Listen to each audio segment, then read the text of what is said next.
There we go. Talk shoes. Recorded live. Hi, everybody. It's Thursday, May the 2nd. I'm sorry, June the 2nd. I'm still a month behind. Must be all the chemtrails. Anyway, it's beautiful here in California, except for the chemtrails. And we've got a full house tonight. We've got Robert Fox is going to be our first guest speaker. And then Constitution Man said he'd be coming on the second hour. But so far I don't see Robert Fox. I hope he's not having a problem getting in. But we have Dave on. Dave was just filling us in on, what he's been doing and using Jesse's process to go after the debt collectors.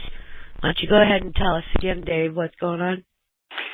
Well, I was just mentioning that I went up to the federal court up here in Plano, just north of me yesterday, where I'm going to have to file my cases.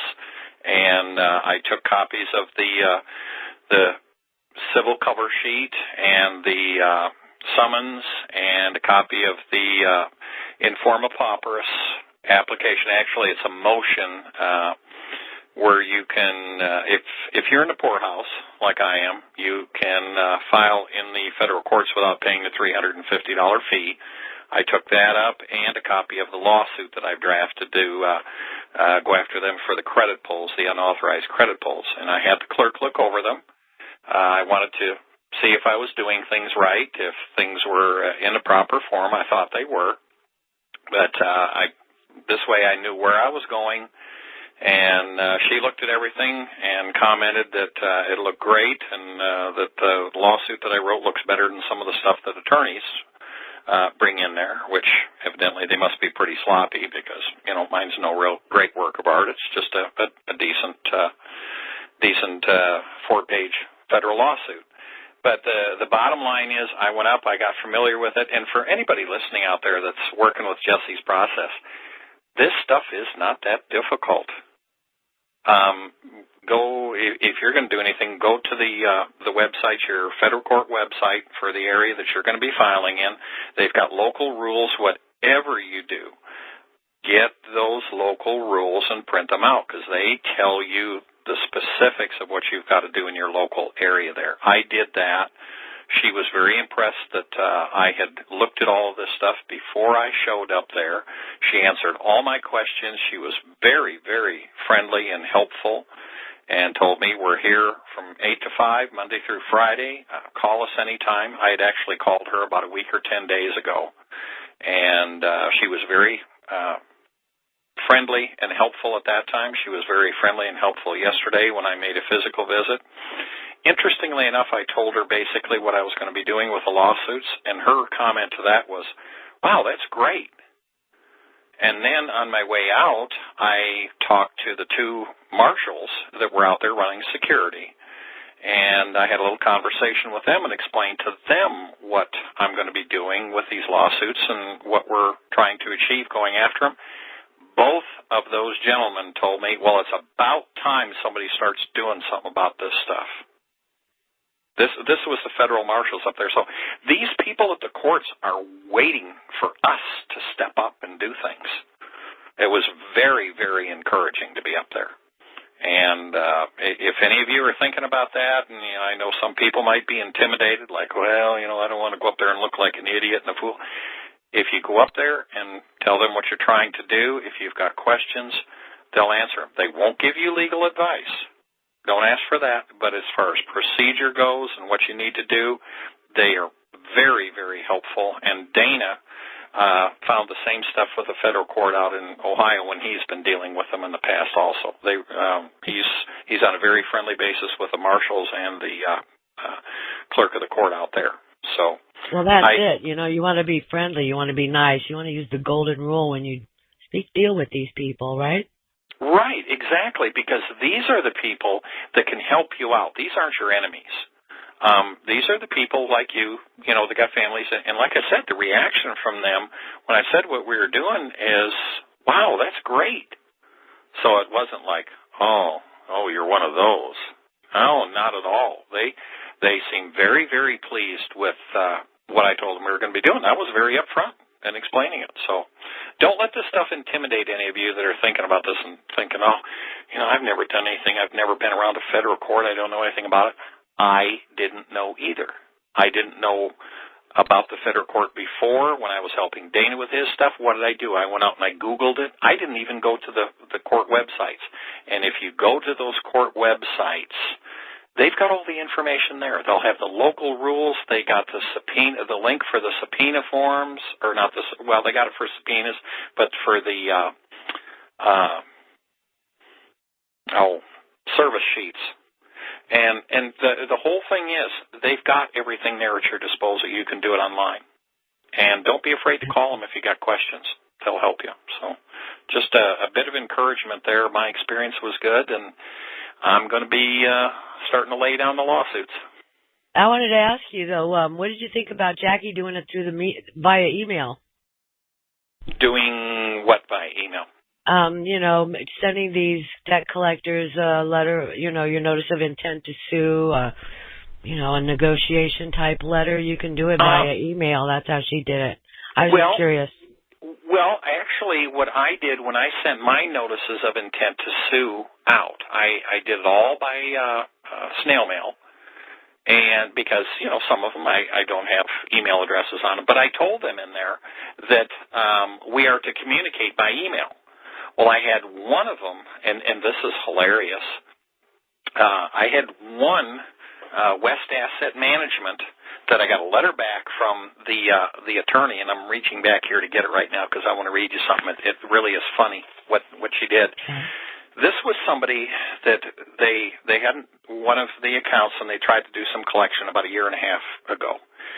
So any of that stuff, I would not be in a position to do anything under the FDCPA because the statute of limitations is 1 year. So all I was doing is sending them the notice to sue and going to go after them for the one credit pull they did for $1,000. So here is the very short letter that I got back from their senior counsel.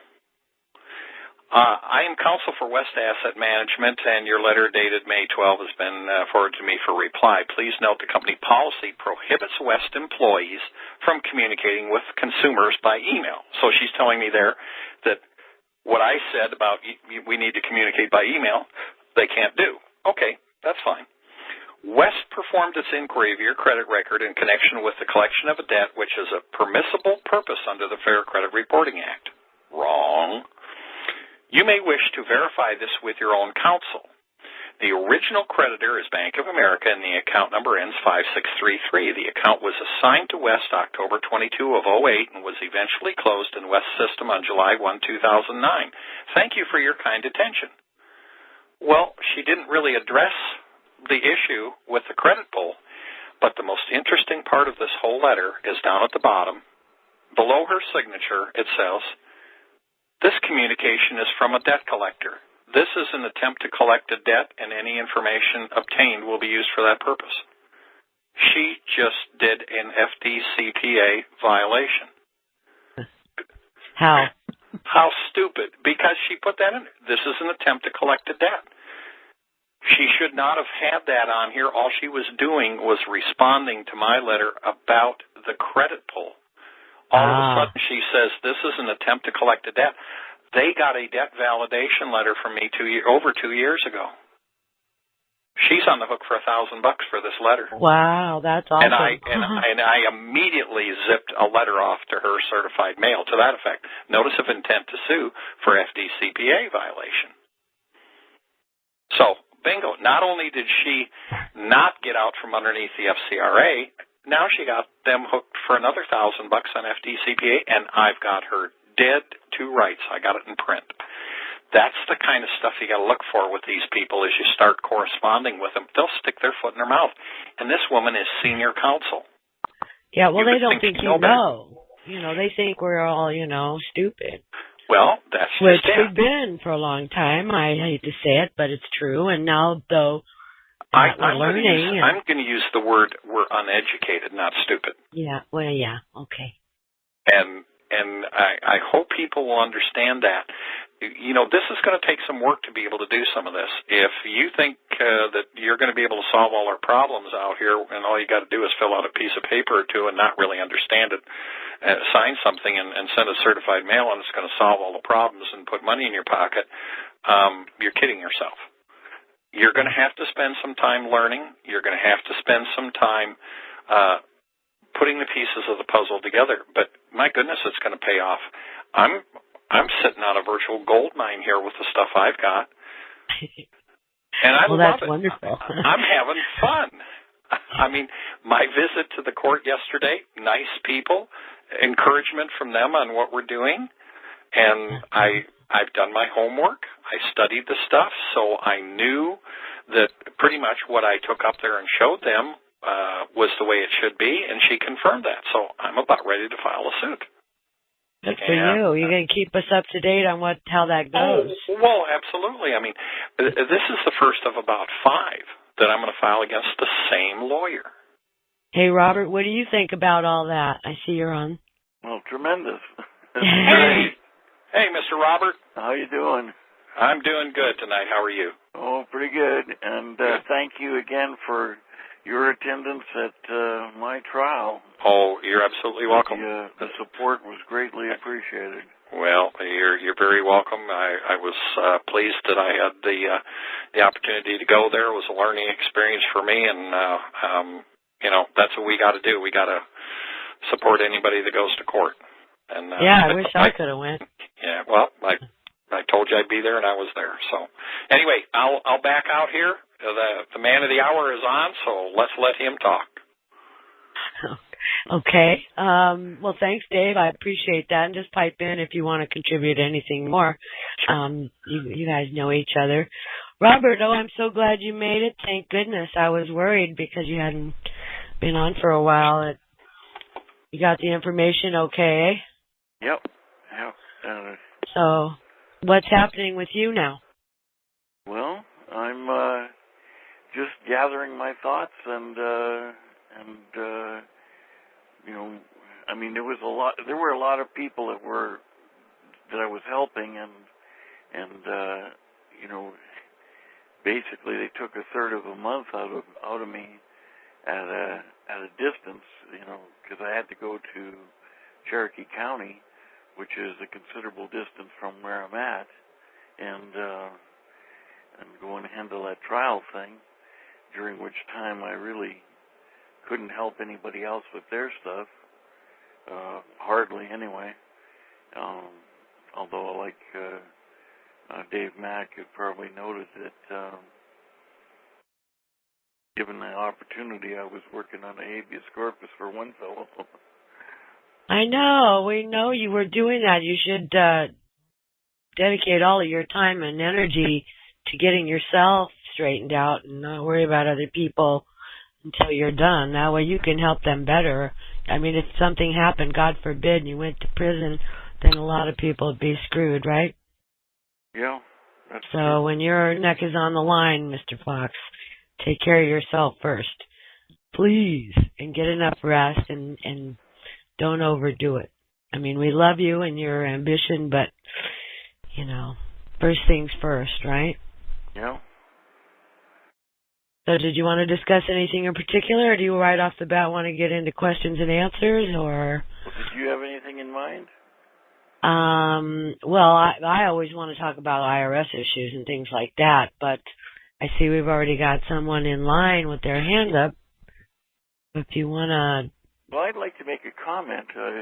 The whole time while I was going through these episodes with Cherokee County, the judges would like to tell me that I had to have an attorney, and that I'd be so much better off having an attorney. But as this thing came to a mistrial on last Friday,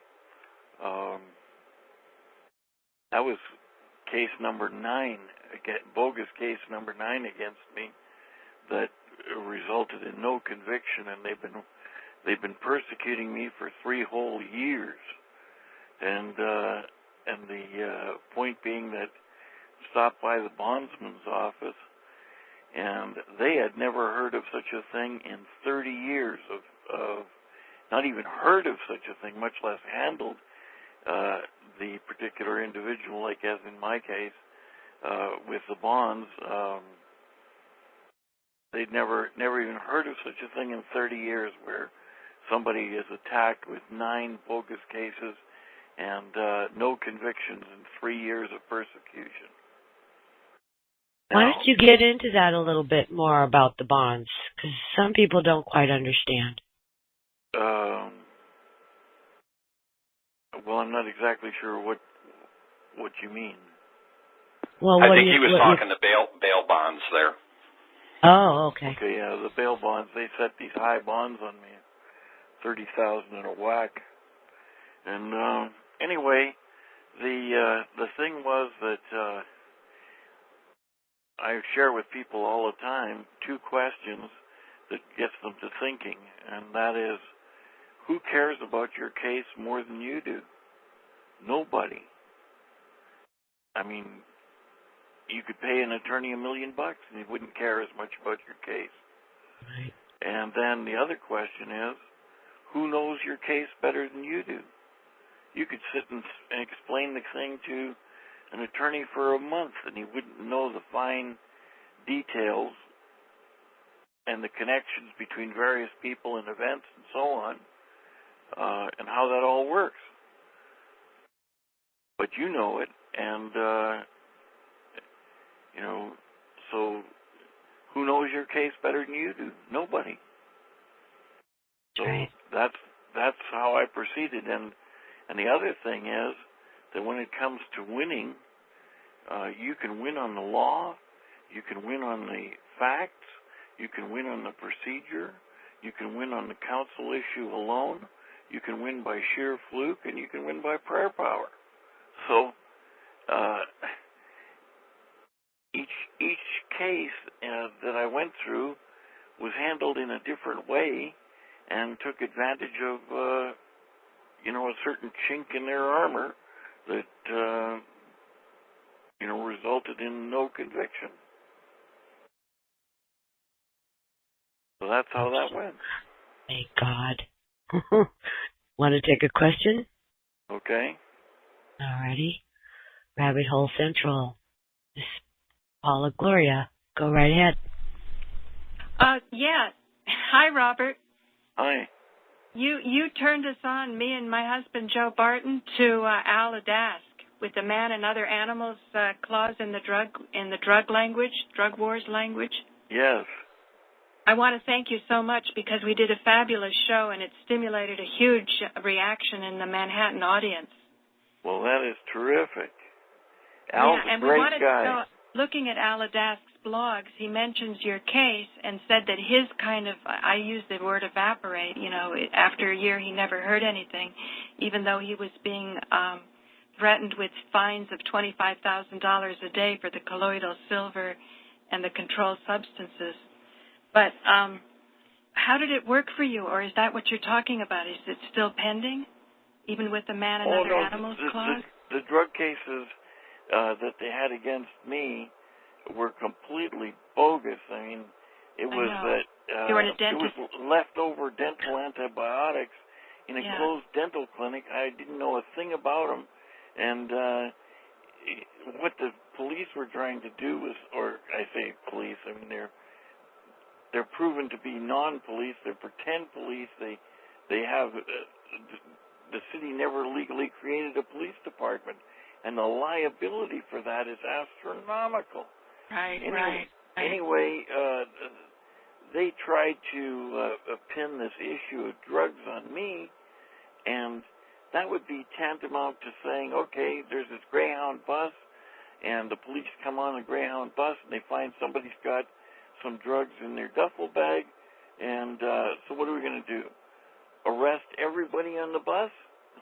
How about let's arrest the bus driver because he was obviously transporting drugs? Get the picture? It's impossible. The law protects the bus driver because the bus driver didn't know a thing about it. And that was my situation. I mean, I don't have any room in my head for any drugs whatsoever. I don't even take aspirin. People ask me, well, what were you taking for the, your pain with your sciatic nerve and your back pain and the rest of that?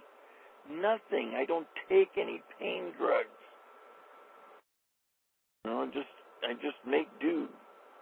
Oh, gosh. Well, when you're in pain, though, you're allowed. Well, you may be allowed, but, I was in the Rockwall County Jail, and I had a relapse of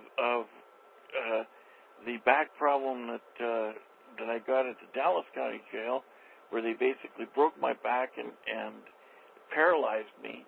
I had a relapse in the Rockwall County Jail. I was on the bunk, laying flat on my back, looking up at the ceiling, wondering if I would ever be able to walk again. I didn't take any drugs. The medical people there offered me drugs. My problem was that if I had numbed myself with drugs, if I moved, I could have damaged my spinal cord. Very interesting. So I just laid there, and I fasted for 44 days. Just water for 44 days. And my body repaired itself. That's that's the hand of our Heavenly Father. I marvel at the situation. My friend Judy had animals that would come and feed at her feed bowls and the rest of that. And one of them was a stray cat. It was obviously in a fight with some other animal. Half its face was tore off. I mean, you could see the bones, the facial bone and the sinews and cartilage and all that. Anyway, I looked at that cat and I figured it's going to die. I mean, there's no way it could survive with half its face ripped right off, like dangling, Oh, gosh. And it was like horrible to look at. I mean, it was just terrible. And yet that cat completely repaired and was doing fine. I mean, if you stop and think about how we don't have to do anything and our Heavenly Father just protects us and repairs us, it's astounding. Yes, but he also gave us the gifts of the earth and the herbs and to be used in balance and wisdom. I mean, I think your case was really about the fact that the dentist's office was in a strip mall and some people were hoping to pick it up for a song. Am I not mistaken? Well, that could be, but they didn't get it anyway. Yeah, so, but I mean, it's always just sort of a ruse when they come in with a drug situation. It's not a strip mall. It's a large building. It did have and does have 4 postal designations, and I was in the farthest away from the dental clinic that was closed. And the police tried to say at my trial, even this recent one, they tried to say that the drugs were in plain view. You know what plain view is? Plain view is like the bowl of mints at the cash register in the restaurant. Yeah, but even so, it's like Mark Stevens says, that, what is it, corpus delicti, show me the body. Where's the crime? Who was harmed? You have a right to face your accuser who said that they took away a right of yours.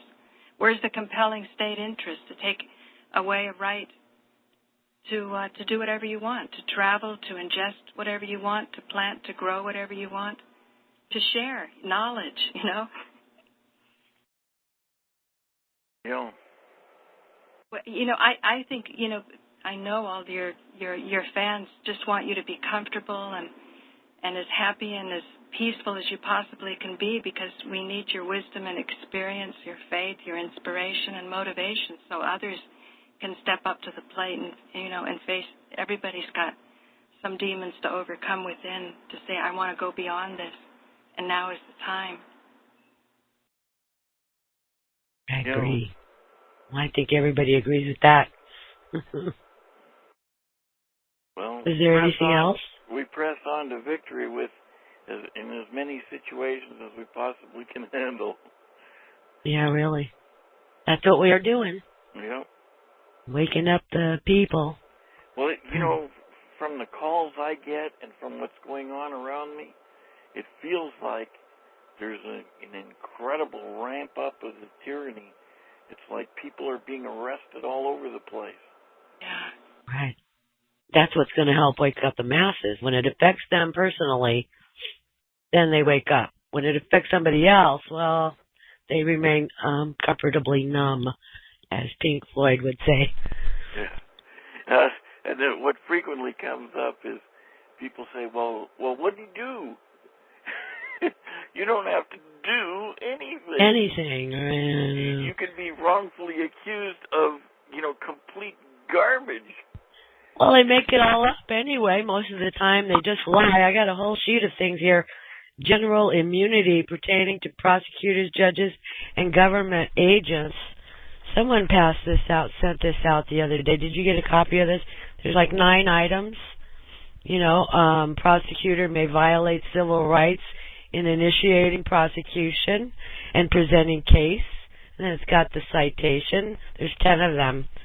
Immunity extends to all activities closely associated with litigation or potential litigation. Prosecutor may knowingly use false testimony and suppress evidence.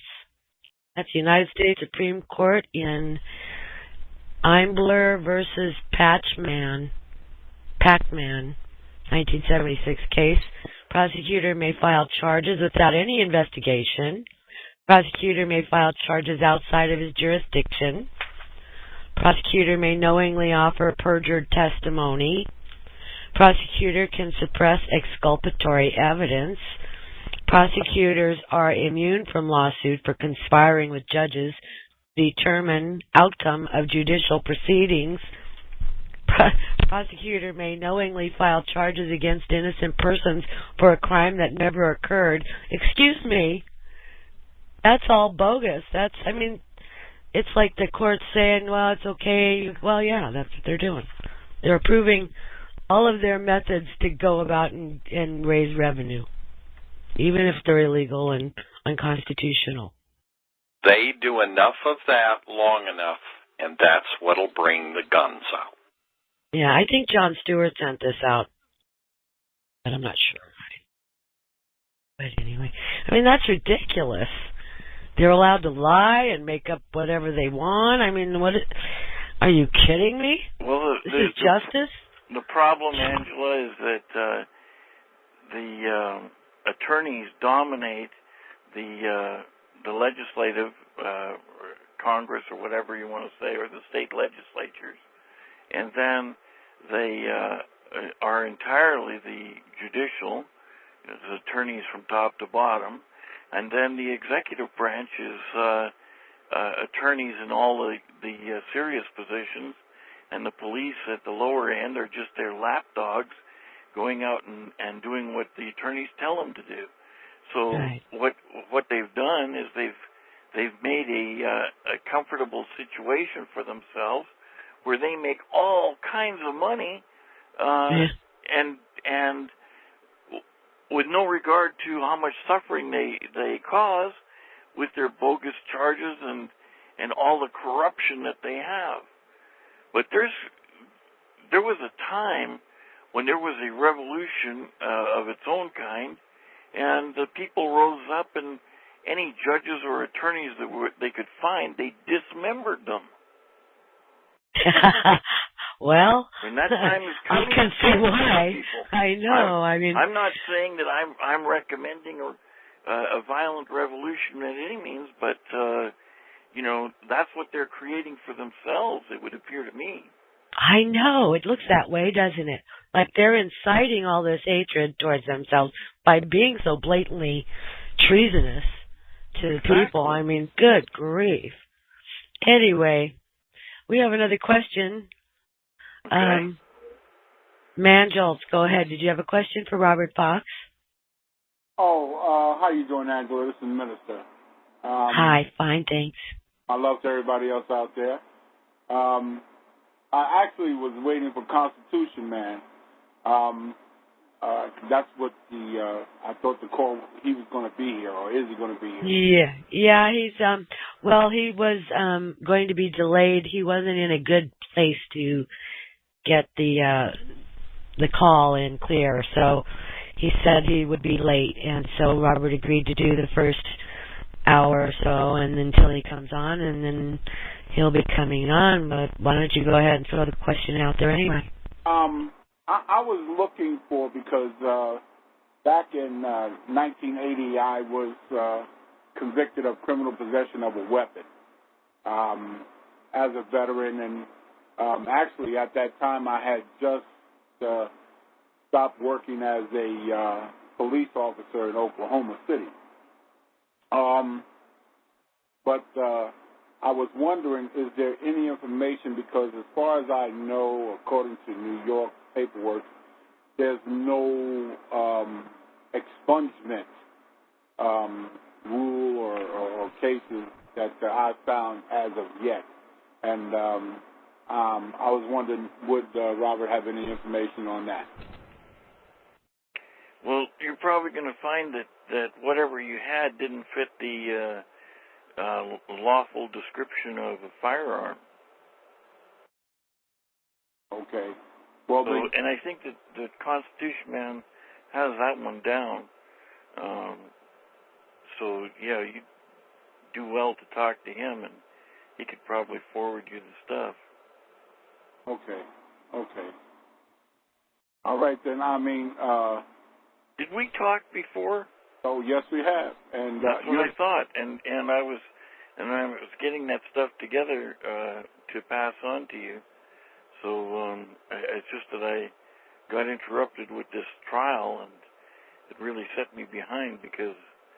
Well, I listen. I know you get busy. You know, the individuals like yourself, Constitution Man, and so many others who are so intertwined and have really set yourselves apart from a lot of people. I applaud you and all the people like you and the ones who want to learn. So, I'm grateful that you remember me, and, I know when you had the time, you would get to it. So, and that's how I look at it. And I don't believe that the Creator leaves you out there to hang out and drive. So, again, I'm grateful. And when you get the opportunities to just, those things together, I'm here. Yeah, I've got your file, and I was looking forward to passing on to you the education that will help you get that mess straightened out. And I believe that regardless of whether they have an expungement statute or not, you'll be able to clean their clock on this one. Well, I appreciate that. And our Heavenly Father says so right there in His Word, and it's a matter of claiming His promise as far as I'm concerned. The thing is that Isaiah 54:17, no weapon formed against thee shall prosper. Mm-hmm. And so if you make it like you're sitting down at the kitchen table with Dad and explaining to him the grief that you're burdened with, and that it's His word, His promise, He cannot tell a lie, and He has all the power in the universe. So when He says, no weapon formed against thee shall prosper, claim it, and watch for the miracles. And it's also like in Jeremiah 33:3, call upon me, I will answer, and show thee great and mighty things thou knowest not. So even though they beat you initially in the proceedings with their shyster shenanigans, the ultimate deal is that His word comes over top of anything and everything that they did to you. And they will be crushed like a bug. Robert, have you ever brought a Bible into court with you? All the time. And all the do time. They react to it or what? Well, the thing is that the whole proceeding is ecclesiastical. Ecclesiastical, that's right. And the very layout of the courtroom is the same as the church. The judge is up at the altar. The jury Right. is in the choir box. There's the Yeah. communion rail. Shoot, it's all ecclesiastical. I know. And- Testimony, witnessing, guilty. I mean, what is it? Confessions, all the terminology. I pray. That's used in the briefs and stuff I've seen too. Right. The language. And they've got you got the people in the peanut gallery and the pews in the background. Except It's that they're exactly, and they're built on particular ley lines so that they vibrate at a particular frequency that makes you get that awesome feeling when you walk in. That's in a church or a court. Same thing. Same architects build the churches and the courts. Did you know that? Wow. That's pretty good. So anyway, the thing is that with prayer power, you can just crush them, because it's like my own situation. I was down on my knees in prayer and crying out to my Heavenly Father because I was compassed all about. I mean, there are multiple prosecutors. The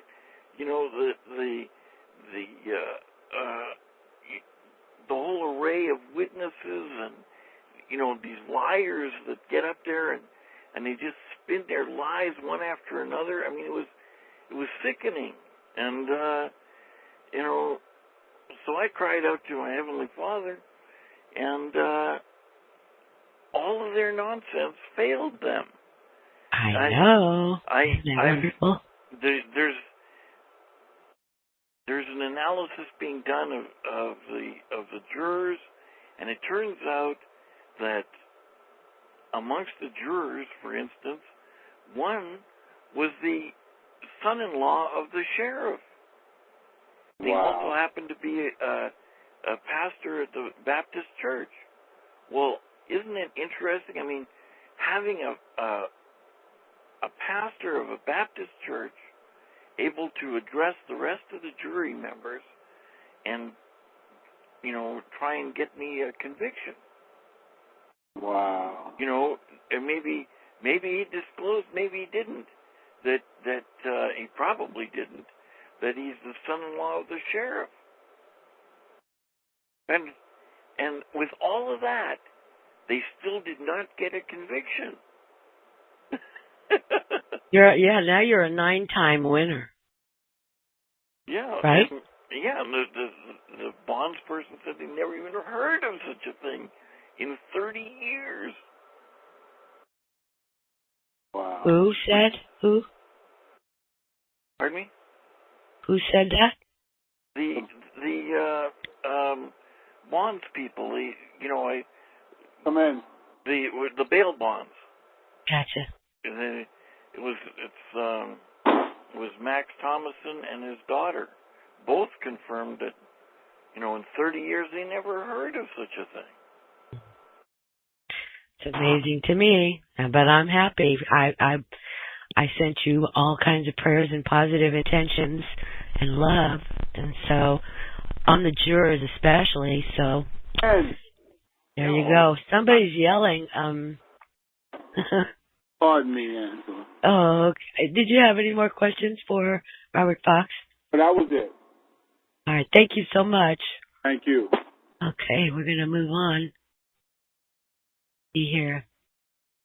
Timma, did you have a question for Robert Fox? Hello. Hi. Hi, Angela. Hi, Robert. Hello? I got a really bad situation. And you're probably one of the few people that have sound advice that could help me.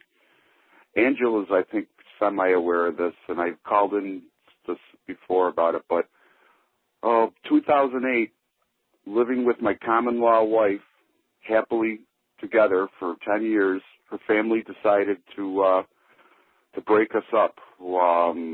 Prefacing, her brother is a diplomat in foreign service, and the other one is a manager for local 911 continuity of government facility. Well, they came to her job, took her from her job. Within hours, threw her into a psychiatric clinic. Within about a month, they declared her dementia after they forcibly drugged her out of her mind. and the court immediately appointed the Catholic Family Services as her guardian, which were totally opposed to that religious pagan belief system. And her guardian has placed her now for over 1,000 days in a nursing home. She's 57 years old. She was writing so many letters complaining about abuse. They resorted to forcibly drugging her with, we don't know. I haven't seen my wife in 2.5 years. If you were to attempt to go visit her, you would be kicked out and the police would be called. You have to be on a list to see her, which we don't know what that's all about. But my question is, would I be able to get maybe some kind of an injunction or maybe a habeas corpus? Because at the last court hearing, this is how corrupt this situation is. She was only supposed to have a fiduciary oversight for her finances, and that was it. The court order came out. It totally put in language where it took control of her personal and social aspects of her life, which totally stripped her as a human being of any rights whatsoever. So this guardian has complete control of everything, what she sees, breathes. She hasn't been outside in a couple years. She's not allowed a phone.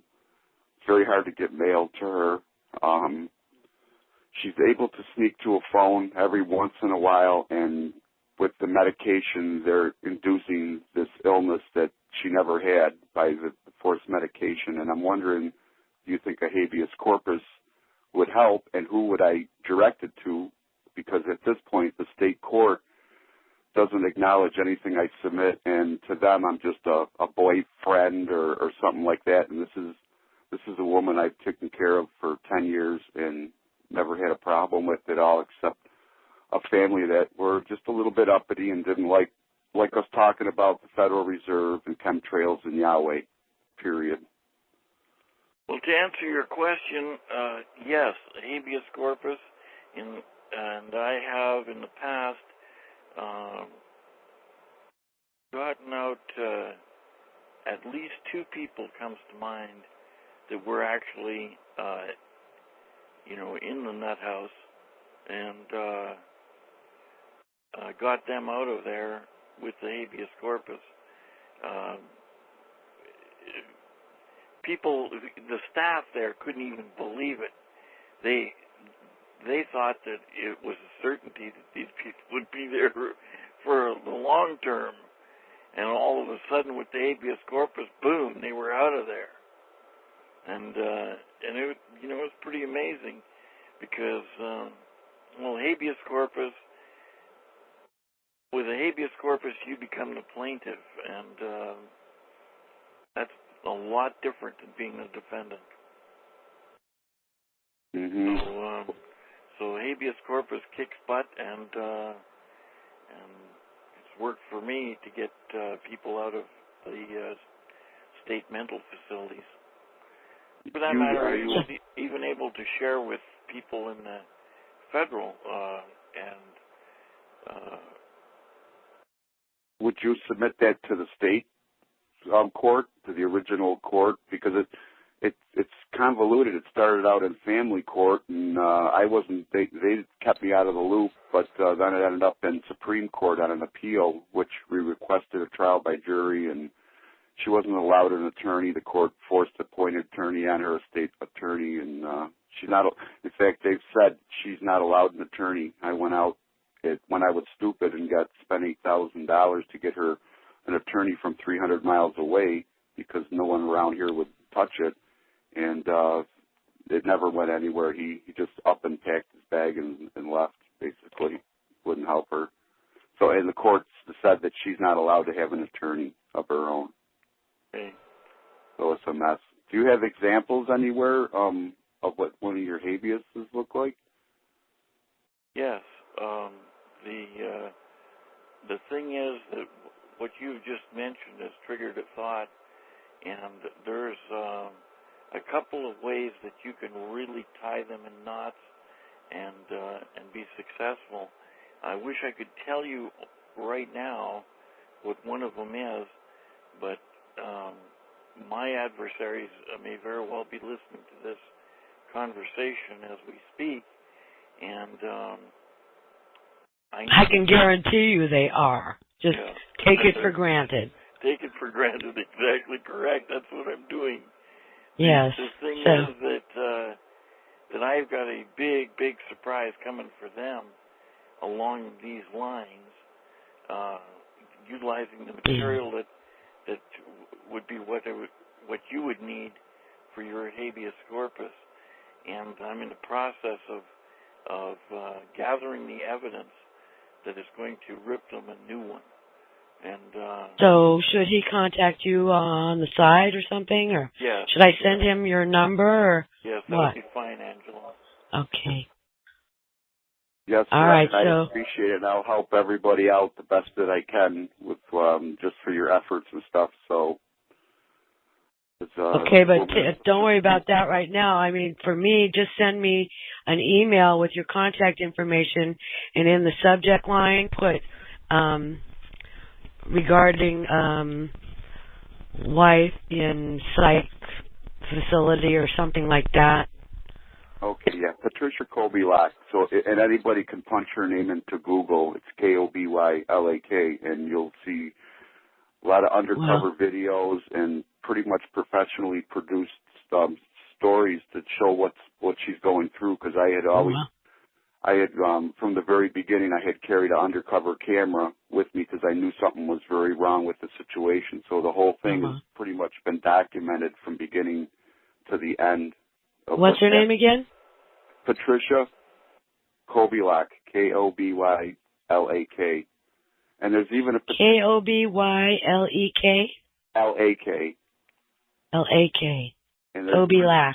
Yes, and there's a petition up there, explaining our plight. And a big component, as Robert would understand, is the family didn't like us using the word Yahweh, and just because we at one point were very sick, and the only way we were healed is we put our faith in our Lord and our God and Creator, and turned away from doctors, and He saved us. And ever since then, we've never been the same. We're more simpler people. We don't want as much, and we just don't watch TV, and we don't fit in, I guess.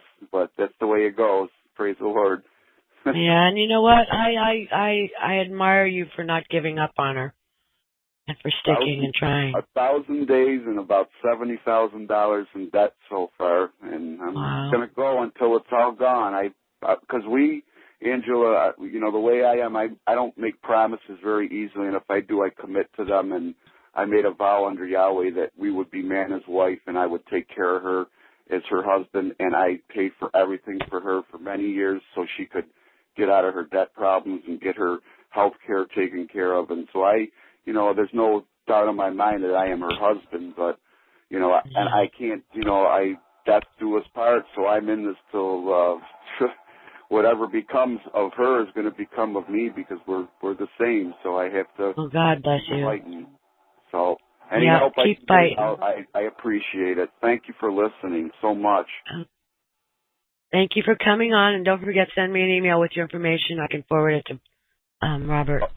Okay, Angela. Thank you. You're welcome. Thank you, Robert. Okay, thank you.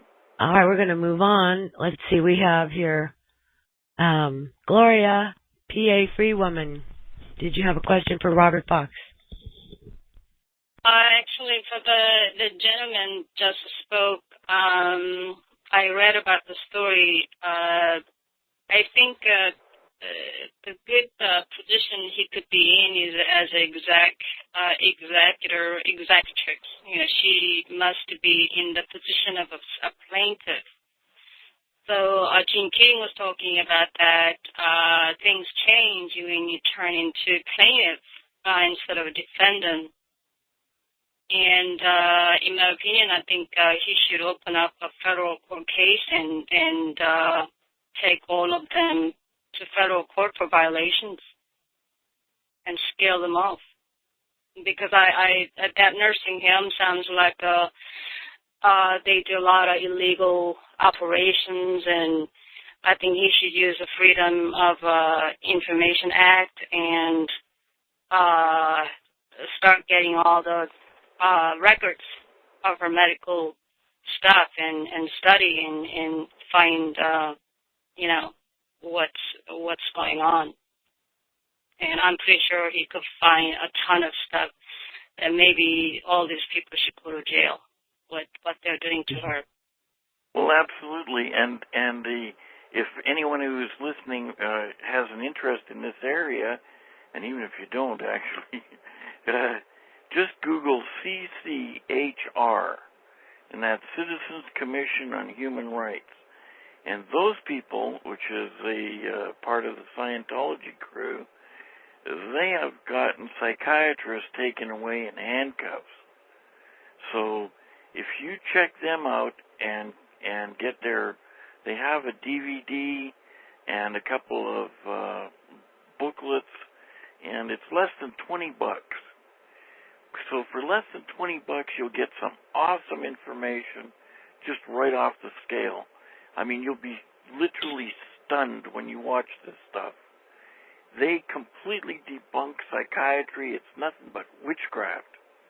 And I know. All you got to do, if they say, if you're like in a situation where they want to give you a psych eval or something like that, and they make a determination that you're, psychotic or bipolar or whatever, tell them to put it in writing and sign their name to it. See what happens. Well, the thing that you want from the CCHR is Psychiatry Industry of Death. And they show how these people, with no scientific basis whatsoever, put people through hell and even murder them. I mean, It's unbelievable. But there they got it right there in video. They have the documentation. They have gone the distance and put together one heck of a program. And anybody who watches that from beginning to end is going to say psychiatry is complete nonsense. What's it called again? It's called Psychiatry Industry of Death. Oh, yes, I've seen it. Is that an amazing program? Oh, yeah. If once you've seen that program, would you ever trust anything that the psychiatrist says? No. But I didn't even before I saw the movie. So. Well, it's amazing how some people think that psychiatry is going to help them. Well, we've been dumbed down. We've gone to the public school system. We've learned, to trust our government and trust doctors. We're raised to, listen to the doctor. Do what the doctor says, right? Don't question the doctor. We've been raised that way. So it's not, unusual to see people just do whatever they're told or recommended by their doctor to do. Because we've been born that way. Raised from birth. Didn't you grow up hearing that from your parents?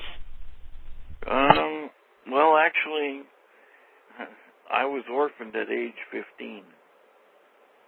Well, then whoever was your caretaker, I'm sure they said, gotta obey, listen to what the doctor says, right? Well, maybe I got some of that, but I mentally rejected it because good for you. I could see what was happening. Smart cookie. And also this gentleman should hire her own psychologist, a psychiatric doctor, and reevaluate. And I did that for my other cases, and actually, when doctors are very helpful and write a letter to the judge, and he could submit that, and that also helps. And also, he may find a lot of faults on the court document, what judge says and whatever, all this court, he should review, like what the Roth class talks about.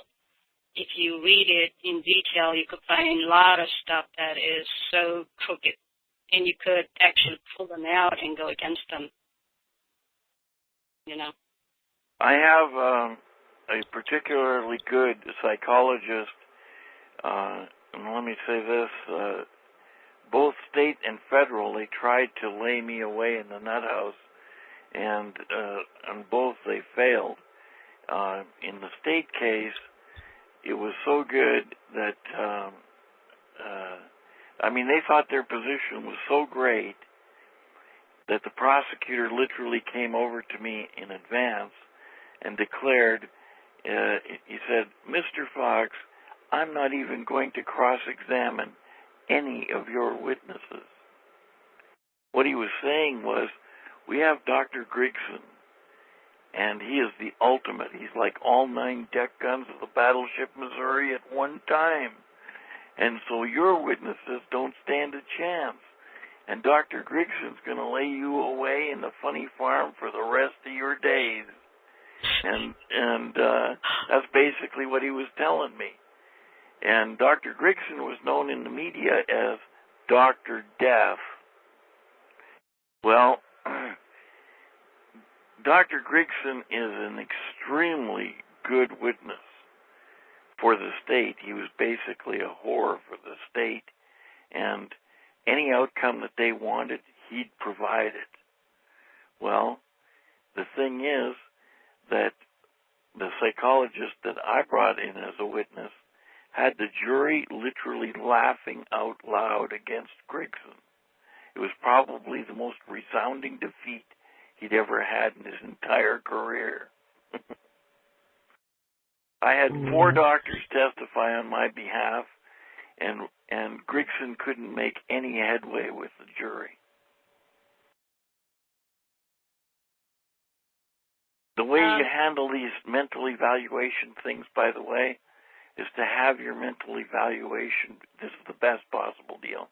Have your mental evaluation done in advance, so as soon as they raise the issue that you may be mentally unstable and that you need a mental evaluation, as soon as they raise that in court, you pull out your mental evaluation, hold it high in the air, say, "Excuse me, Judge, I already have my mental evaluation here by board certified so-and-so, and I've been declared, mentally fit and competent.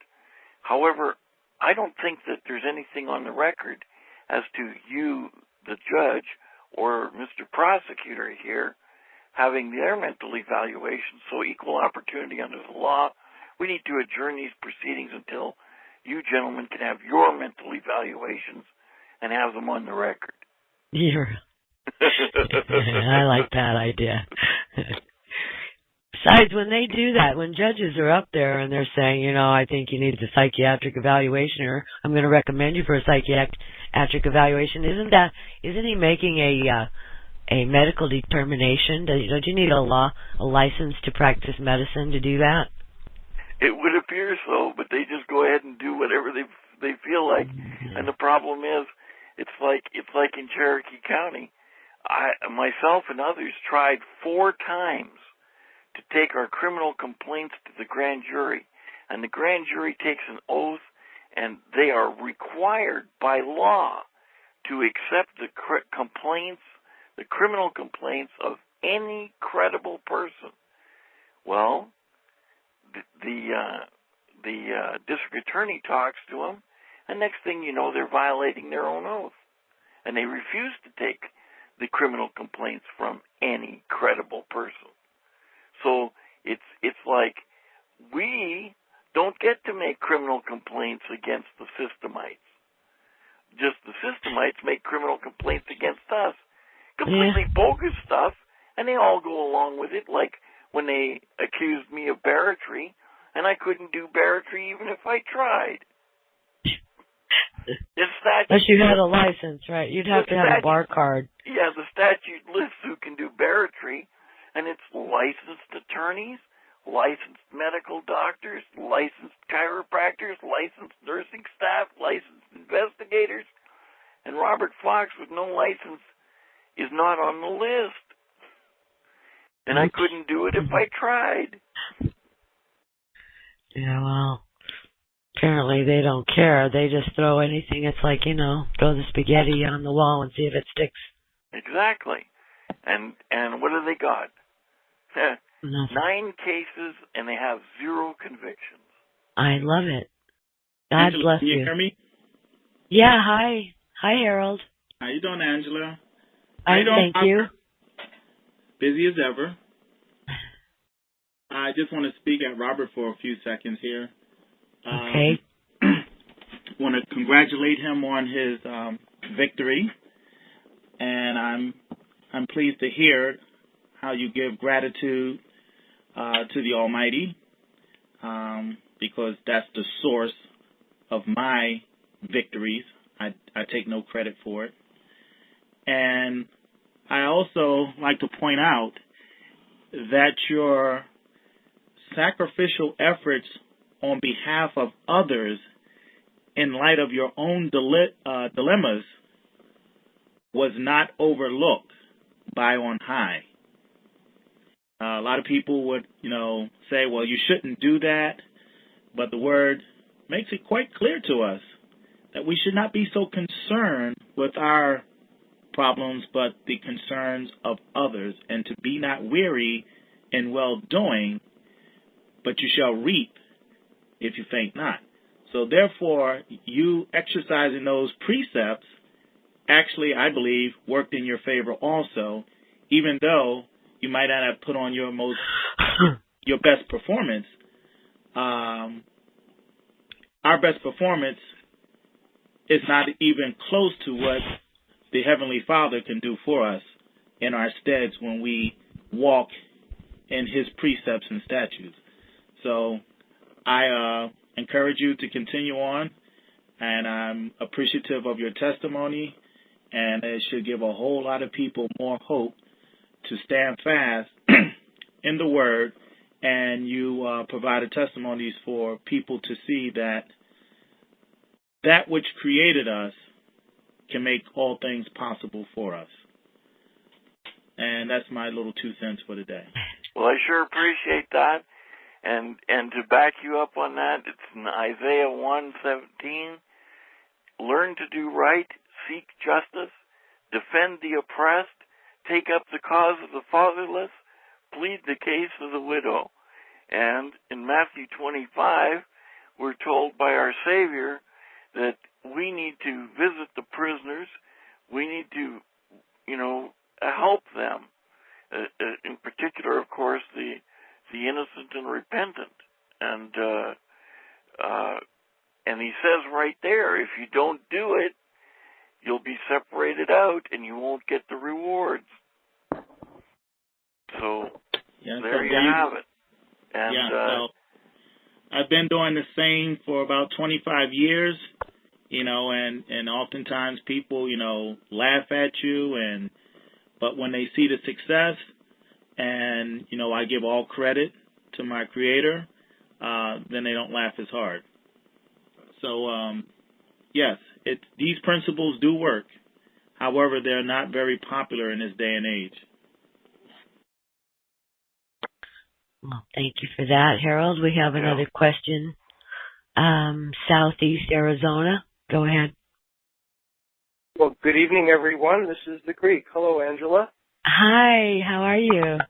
I'm doing well, thank you. I'm enjoying all of the conversation, and you know me, of course, I have to butt in.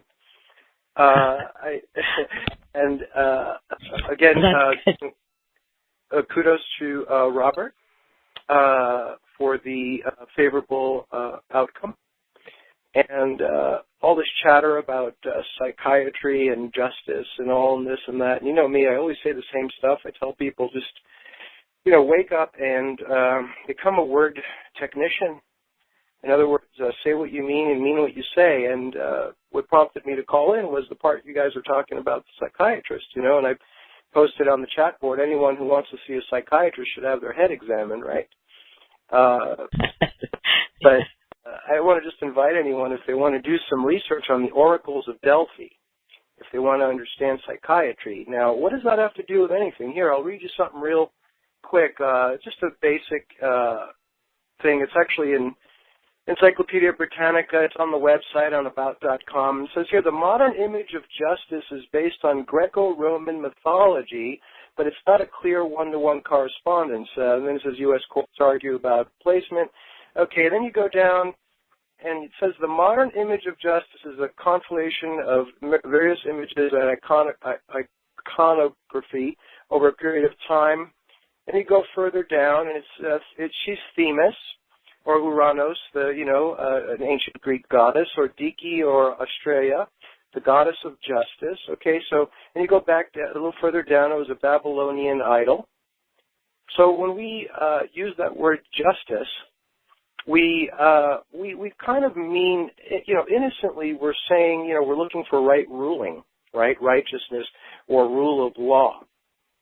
But in fact, that word has nothing to do with right ruling, righteousness, or rule of law.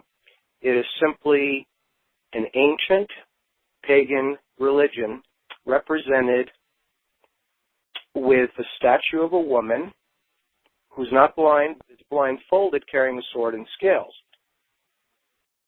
And it's simple as that. And those of you who read the Bible, there's a particular type of female figure like this that goes and deals with all of the nations of the world. And if you actually go online, you will see every nation in the world has this particular justice statue. So we need to learn what this really represents. It has nothing to do with law or right ruling, and it's no one's fault but ours. And especially those that are trying to study the Bible, the word justice is not in the Bible, by the way. If you were reading something out of the Old Testament, the word that they're translating as justice is tzedek, which literally means righteousness, right? And in the Greek there are several words, and none of them are actually, they're not using Dike or Themis or these pagan goddesses. So they've crept this in. And I'm a word technologist, and, someone comes up to me and says, my kid's this and that. It's like, oh, I didn't know you had goats, right? Because kids are goats, they're not children. So we are in a society, I'm not making a commentary just to comment, but I'm making a commentary so maybe someone will kind of say, we need more discernment before we go ahead. It's like when you're going to buy a car or buy a washing machine, you need a little bit of discernment to find out which brand works best so you don't get suckered.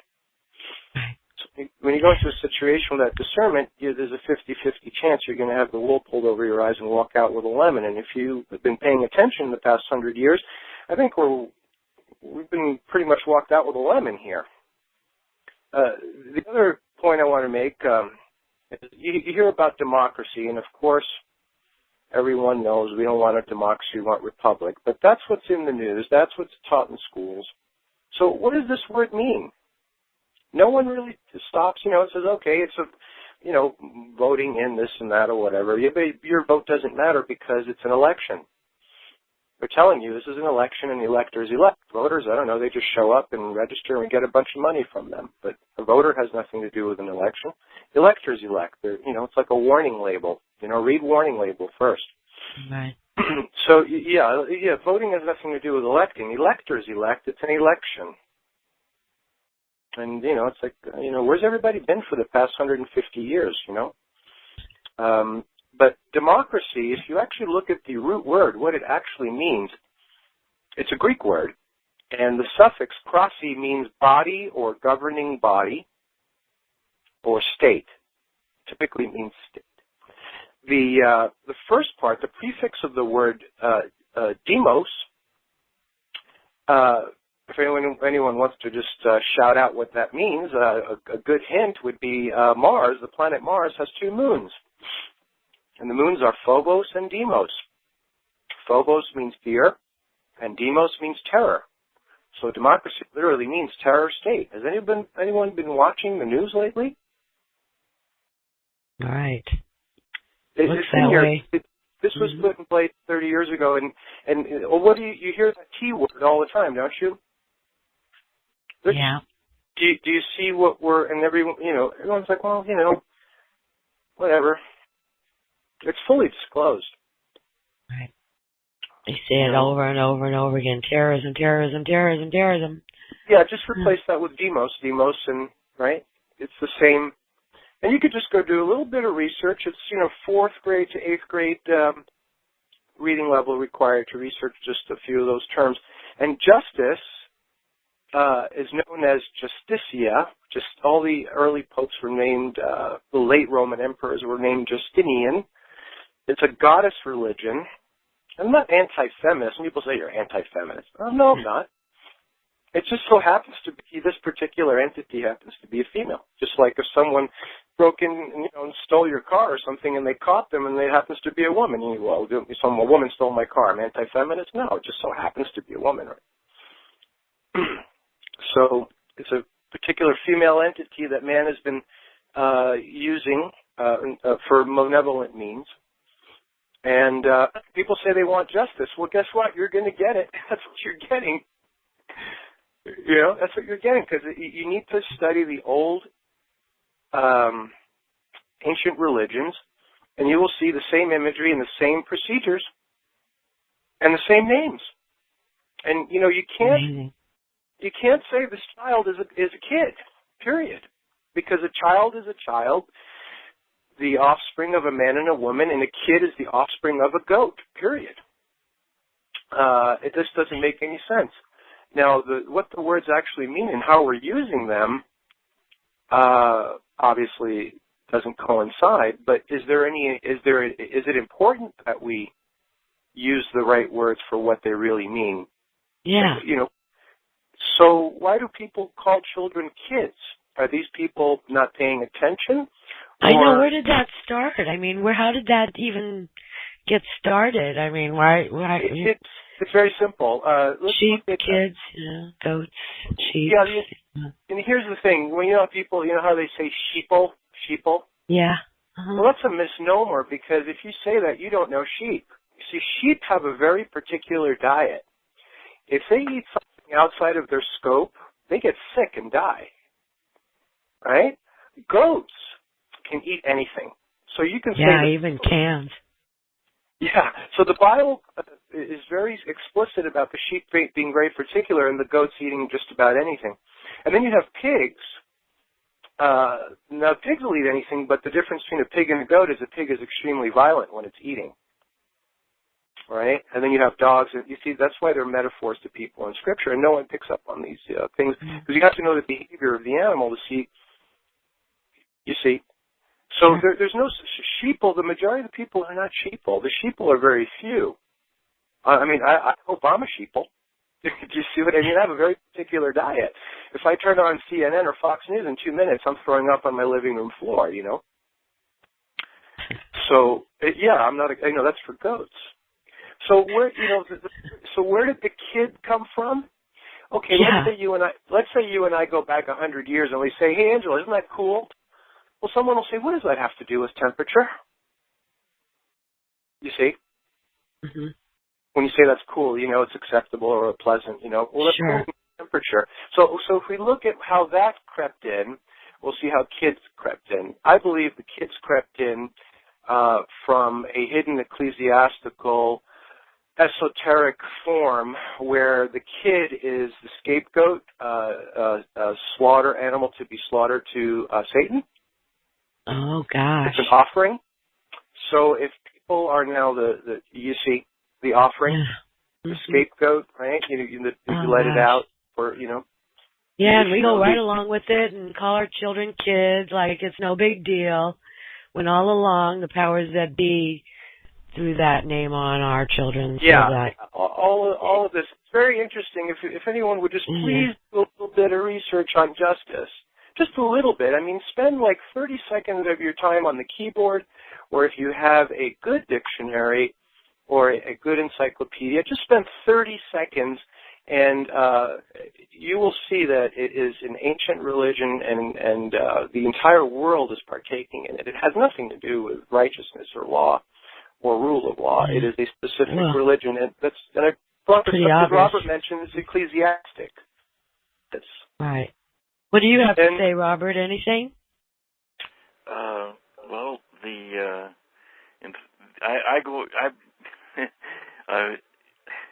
I'm choking here.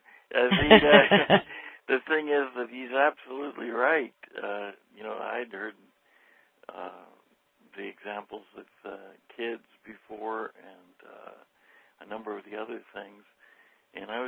share with the listeners that the 1800s, the Encyclopedia Britannica Arts and Sciences defines legal as the undoing of God's law. Wow. So how telling is that? So killing babies may be legal, but it's not lawful. Yeah, first chapter of Jeremiah, I knew you when I was forming you in the womb. I ordained you as a prophet. Where was he? In the womb, wasn't he? Yeah. Wow. So, people say, are you right to life? I don't know what that means. I really don't know what that means. Define it. Are you right to life? What does that mean? Am I supposed to be, how about, no, I'm a left to life. What do you mean by right to life? You're taking it literally, right? Well, no. Right side, left side. Yeah, but and you see, they always, the occultists, let me go a little further, it's satanic, okay? So, look, sure. the word Satan just means adversary. If you go into a courtroom in Israel, when the prosecutor is introduced, he's introduced as Ha-Satan. Here comes Satan, right? In every, because Satan is the prosecutor. He's the adversary. You see it if you read Hebrew in Hebrew documents constantly. Ha-Satan, it just means adversary. So these things are based on an adversarial position. So when someone says satanic, it means adversarial. That's all. Mm. Like when someone says, oh, the apocalypse. Yeah, go ahead. Like, what do you mean? The word apocalypse means to reveal.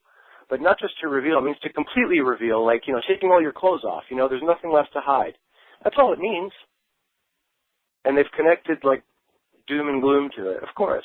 Then you have the other word, Armageddon. Well, Armageddon just means Har Megiddo. Har means mountain, and Megiddo is a mountain in the Middle East. Okay, Armageddon, all right, you been there?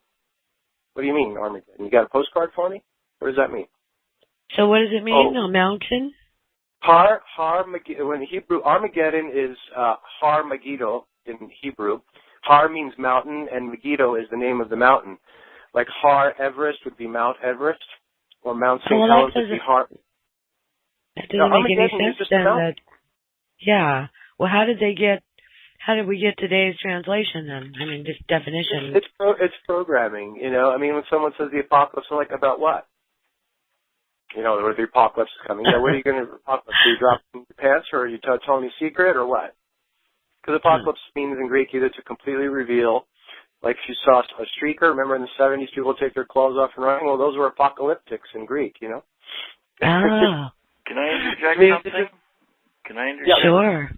Okay, what you were saying earlier fits in with this. Here's the scripture. Be sober, be vigilant, because your adversary, the devil, as a roaring lion, walketh about, seeking whom he may devour. That's at 1 Peter 5:8. However, according to Strong's Exhaustive Concordance, the word adversary in this passage means adversary at law. So according to the Word of God, the pettifogger, shyster, groveling for filthy lucre is the devil. Yes, what is the word? Do they have an English phonetic for the word an adversary? Do they have Ha-Satan Nakash? Is that what it says?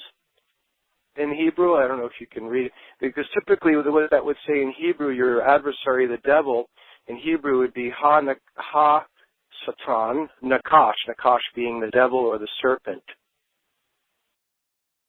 I'm not sure. I just got this, Yeah, that's fine.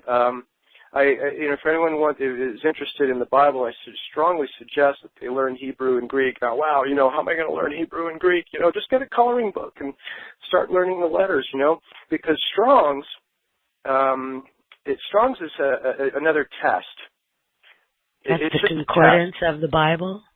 Yeah, Strong's Concordance is a test. It's actually it's good for beginners. But once you come across a Strong's word where it says of unknown meaning or unknown root, you've got to laugh. Because in Hebrew, you don't need a dictionary. Every letter means something specifically. So if you memorize the 22 letter meanings and I present you a word that you don't know the meaning of, Well, you know the letters, so you just go ahead and phrase out the word. You can't hide anything in Hebrew. So here we have Strong, who's supposed to be an expert, okay, and he tells you a Hebrew word of unknown meaning. I mean, how ridiculous is that? It's a setup. It's kind of like this.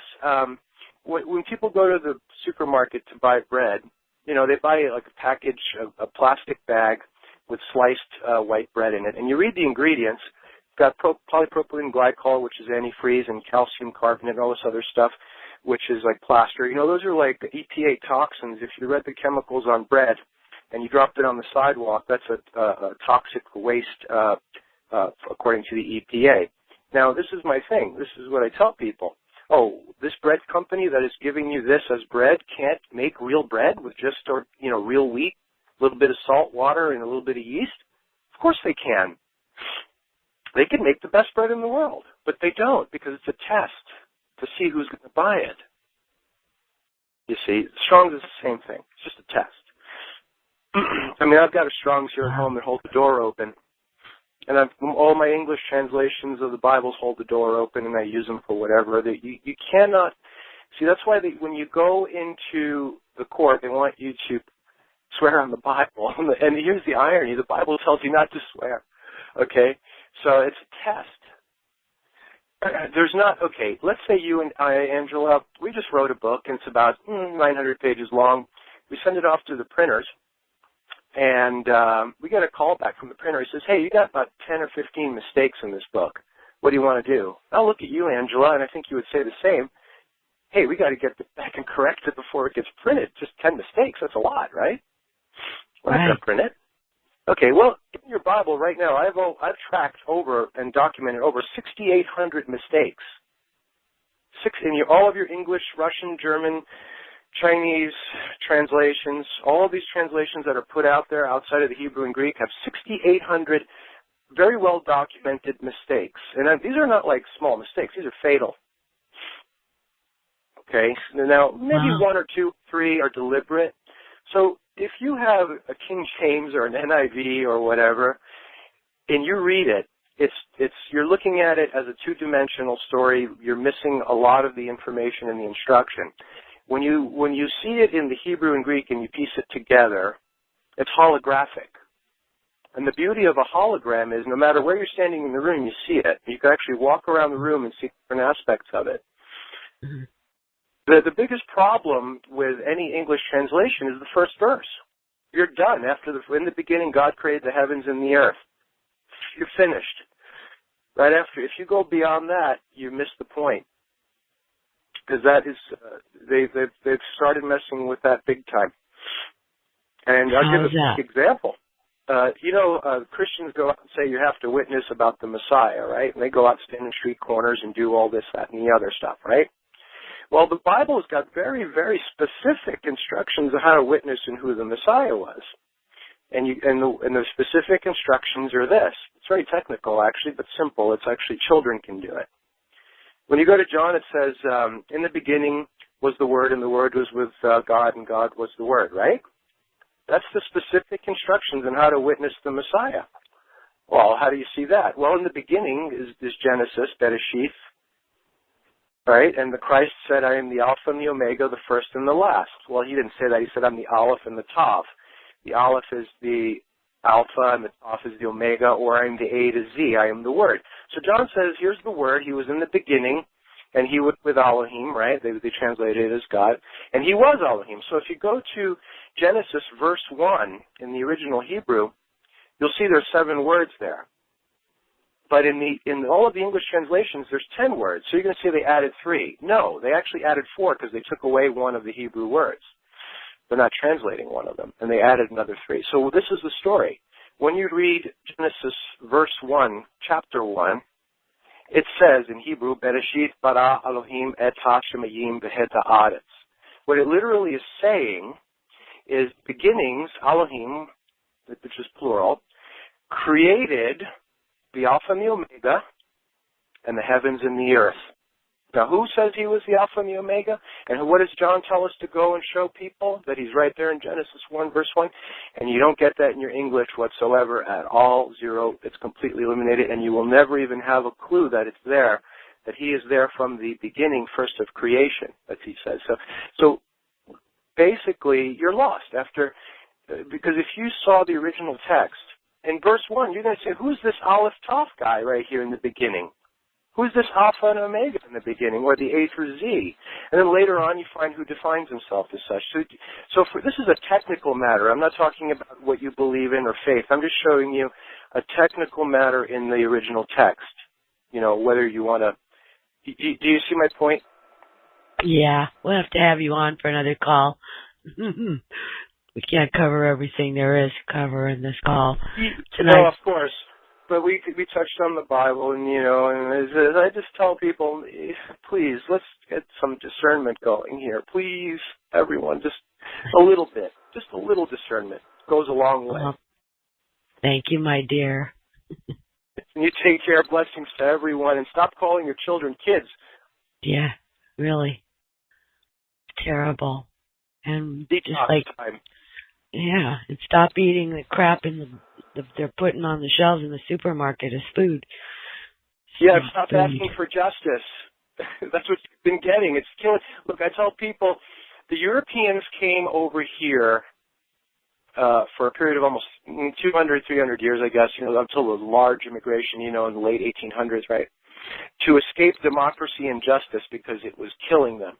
And people say, really? They don't get what I'm saying. Justice was killing them in Europe. It was killing, literally. They came over here to escape that. And it's like, wow, where do you start? So yeah, really. That'll confuse a whole bunch of people, I'm sure. Yeah, but if you know what I'm talking about, you will see that is absolutely true. Like someone says, my kid this and that. I'm like, since when do you have goats? You live in a studio apartment on the 3rd floor. It's like, well, you know what I mean. I said, yeah, kids are goats. What do you mean? Do you mean what you say and say what you mean? Well, if you don't, your word is no good, right? So if your word's no good, I can't have you as a friend. I can't do business with you. Any contract I have with you is not even worth the paper it's written on if your word isn't good, right? Right. So in Scripture it says, if you can't trust them with the little stuff, how are you going to trust them with the big stuff? Yeah, you can't trust them at all. So you got 300 million people plus running around not knowing what they're saying. How the hell are you going to go into contract? No wonder they beat you up. Look, in the Constitution, the preamble says we want to establish justice. Whoa! People think it means something entirely different, right? They're telling you right there, we're gonna wax we're gonna mop with this is a big problem we got here now. Back then, and that's why it took they had to get rid of the literacy level. This was heavy-duty occultism. People say, well, they were more educated back then. They're not. They were not. They were more discerning, yes. But the level, by the way, the word education means to the training of animals. So if anyone wants to look that up, look it up. So being learned and knowledgeable is not educated. So how would you say educated then? You're learned or you're knowledgeable in a particular field. Look, it's very simple. If you look at a diploma or a degree from a university, okay, this is going to go over well with the audience. Go read if anyone has a master's degree or a doctorate or a bachelor's degree. You know what it says? Very presumptuous. This is what it says, and I know I've memorized it because I know about these things, right? The trustees of the university, in their opinion, recommend that such and such receive a degree of whatever. What? They recommend in their opinion? You mean there's nothing really going on here? Do you see how presumptuous all these degrees are? You mean I spent $100,000 on this degree, so in their opinion, they can recommend me to have it? I want something, a little stronger than that, don't you? Right. And I got my diploma. Oh, really? Okay. And wait till you learn that the academia was established as a buffer zone simply to discredit those that didn't go along with, the theories. All academia. Status quo. Yeah. University means one way of thinking. Yes. The real university in ancient times was a joke. It was there to amuse the aristocracy. When they wanted amusement, they brought in the clowns and the professors. That's how the university like we have today was established in ancient times. The modern the actual university in those days was not in buildings like we have today. It was in the marketplace. People would meet every day at the marketplace, and there would be someone on a soapbox that made a discovery, or there would be discussions in cafes. You would have masterships and apprenticeships. That's where real knowledge was taught. The academics were always made fun of. You can go looking throughout history, going back all the way to ancient times. The academics were always made fun of, but in the past 100 years, they're being looked at as authority figures in knowledge. So that's the position we're in, people. Right. Wow. So maybe they're the ones that I've heard. You don't know how many doctors of doctors I know. A doctor of doctors is someone who teaches doctors, and they ask them the most basic questions. And they can't answer. I mean, even about their field, the most basic stuff. They're like, I'm just doing a job. I've got car payments, I don't know. I needed the degree because I didn't want to scrub floors. So,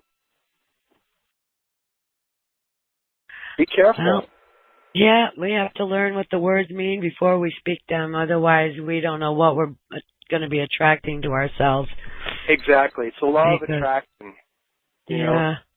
It's the law of attraction.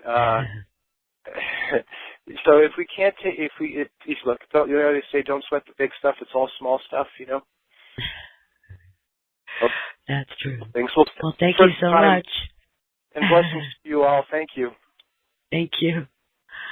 Okay, Robert, are you there? Yes. We have a lot of intelligent people that come on our calls. It's quite enlightening sometimes, isn't it? Yeah. Yeah. I'm wondering if Carl's on yet. I can't tell. Carl, if you're on the call yet, press *8 so I can find you. There's a lot of people on here, and usually, I'm sorry, Constitution Man. Damn, I wasn't going to do that, too. Constitution Man, are you out there? Press *8 if you are. Otherwise, I guess we can continue on, Robert.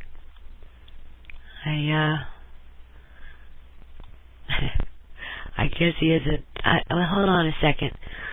Let me look here. I need to introduce two people who are defending the Scaticoke Indian tribe using things they learned from Constitution Man. Say that again, Paula. I just want to introduce two people who are going to court right now to save the reservation of the Scaticoke Indian tribe using methods they learned from Constitution Man. This is Mickey and Janet. Maybe they can say hi. Hi, welcome. Yes, thank you for allowing us. Thank you. Thank you for allowing us to speak. My name is Mickey, and the Indians over here on the Akwesasne Reservation call me the Rock, the Little Rock, and I'm recognized as the Rock on the other reservation. We're standing up for the rights of the Scaticoke Indian tribe, the people who live on the reservation.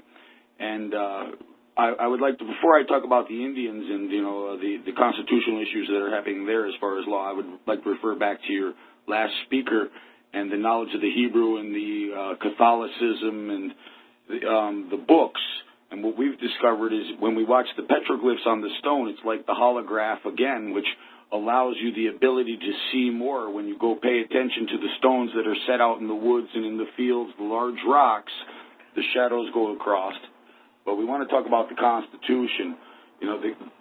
We were just in court today in a superior court in the state of Connecticut in the county of New Haven, where Yale and Harvard are.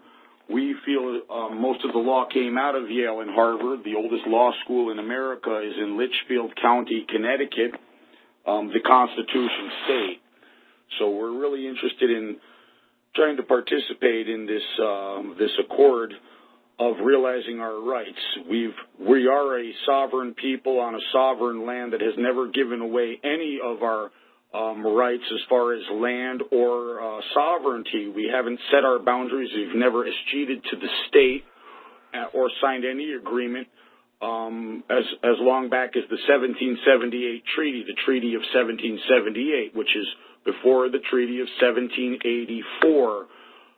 These things have to deal a lot with the Constitution, since the Constitution was enacted from the people, for the people, by the people, we the people, and it's a little bit confusing, we know. But the Constitution is based and indoctrinated on the Indians' Constitution. They used the Treaty of the Six Nations in 1784, which was, the treaty was set out through conquest. The boundaries were set on those Six Nations, the Iroquois Nation.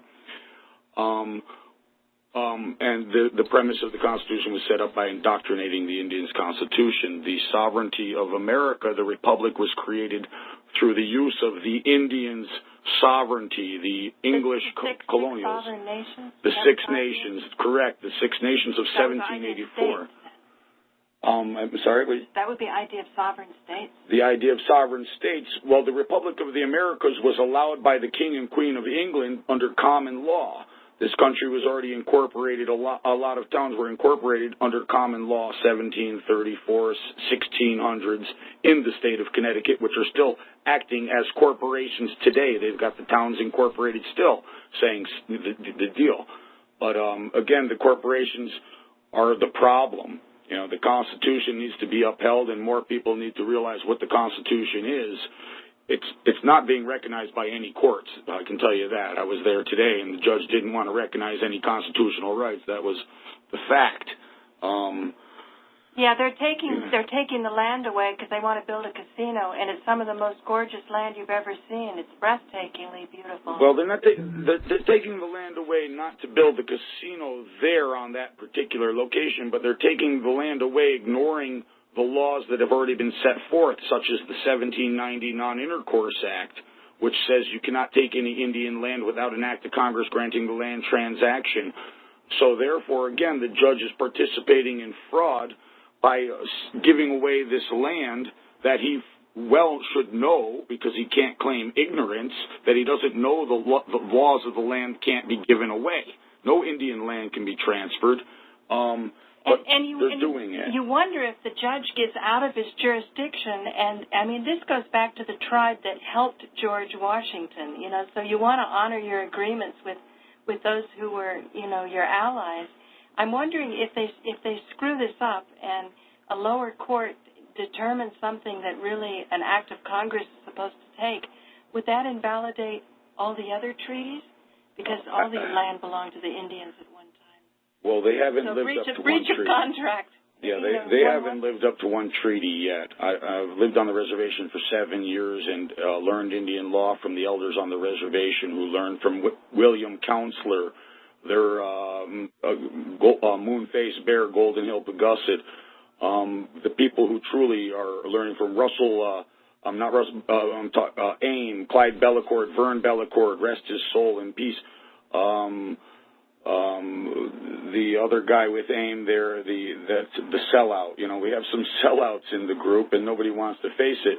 But the judges aren't using strict judicial scrutiny. We arose the issue of jurisdiction at the hearing today. We stood up as a sovereign, as an amicus of the court, approached the bench and spoke.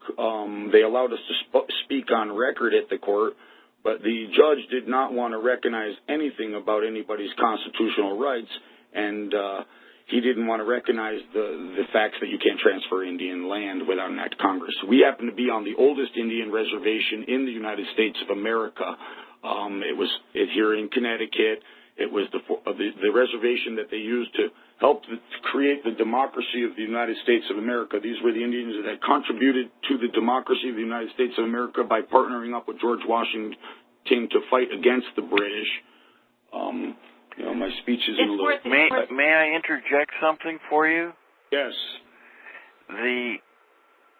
When you spoke with the judge, did you make it testimony? An affidavit of truth? It was a hearing. It was a hearing today at the courthouse. There was 5 lawyers. I spoke as an amicus. The judge mumbled a bunch of stuff at the beginning of the hearing. It was a closed hearing just for the tribe, which was being not represented at all by anybody except the chairman of the tribe. Okay. The point I'm getting to is this. This happens to a lot of people. They go into court, and the judge invites them to speak, and they speak, and they speak, and they speak. And then they get a ruling that is utter garbage, like what you're talking about. He ruled prior to us even going there. He already made a ruling by the time I got to speak or the chairman of the tribe got to speak. He already cut a deal with the lawyer that was in charge of this claiming title on 49 acres of Indian land. It's a 20-year-old civil case. Okay, what I'm getting at, what I'm trying, the point I'm trying to get across is this. What most people don't know is that when they say something in court, it doesn't count as anything. And the reason it doesn't count as anything is because the court moves on facts put into evidence by means of testimony. If you don't have testimony, you have nothing. So what people speaking, whether it's the attorneys or yourself or anyone there speaking, when it's not testimony, it's like burps, farts, coughs, and air conditioner noise. It's just noise. And so what happens is the judge gets to choose which noise he prefers. And he's going to prefer the noise coming from the attorneys. That's the problem. Now, if you go in there and right from the beginning, as soon as the judge turns to you and says, okay, what do you have to say? What I do to him is this. I say, I understand that I'm to accurately state the facts, and if I knowingly inaccurately state the facts, I may subject myself to penalties for perjury under the laws of the United States of America. Having qualified my testimony here today, I hereby state for the record, blah, blah this and blah, blah that. Amen. And now I got their attention because it is testimony. And I could qualify my testimony if I'm at the defense table or I'm at the podium or I'm up at the altar, whatever. I could qualify my testimony and proceed as testimony which supersedes all the other noise. And I've been trying to study and cram the information in. You mean because it's backed up by the affidavit of truth that then is in their court? All affidavits are hearsay until they're testified to. So the way you bring in the affidavit is you do that preamble like I just said. I understand that I'm to accurately state the facts, and if I knowingly inaccurately state the facts, I may subject myself to penalties for perjury under the laws of the United States of America. Having qualified my testimony here today, I hereby state for the record that my affidavit such and such is true, correct, and accurate. Now I've turned the affidavit from hearsay into testimony. Right, and then the whole thing. Right. Hey, Mom, I tried to do that by using the Black's Law Book under testimonial evidence because they were allowing us to testify at that hearing today. He was making a judgment on behalf of the transfer of the title of the land that's been sitting on his case for 20 years. He made some other mistakes, but I used the Black's Law Book where it says testimonial evidence. I broke my Black's Law Book out there. A person's testimony offered to prove the truth of the matter asserted EXP evidence elicited. I was speaking better this morning from a witness.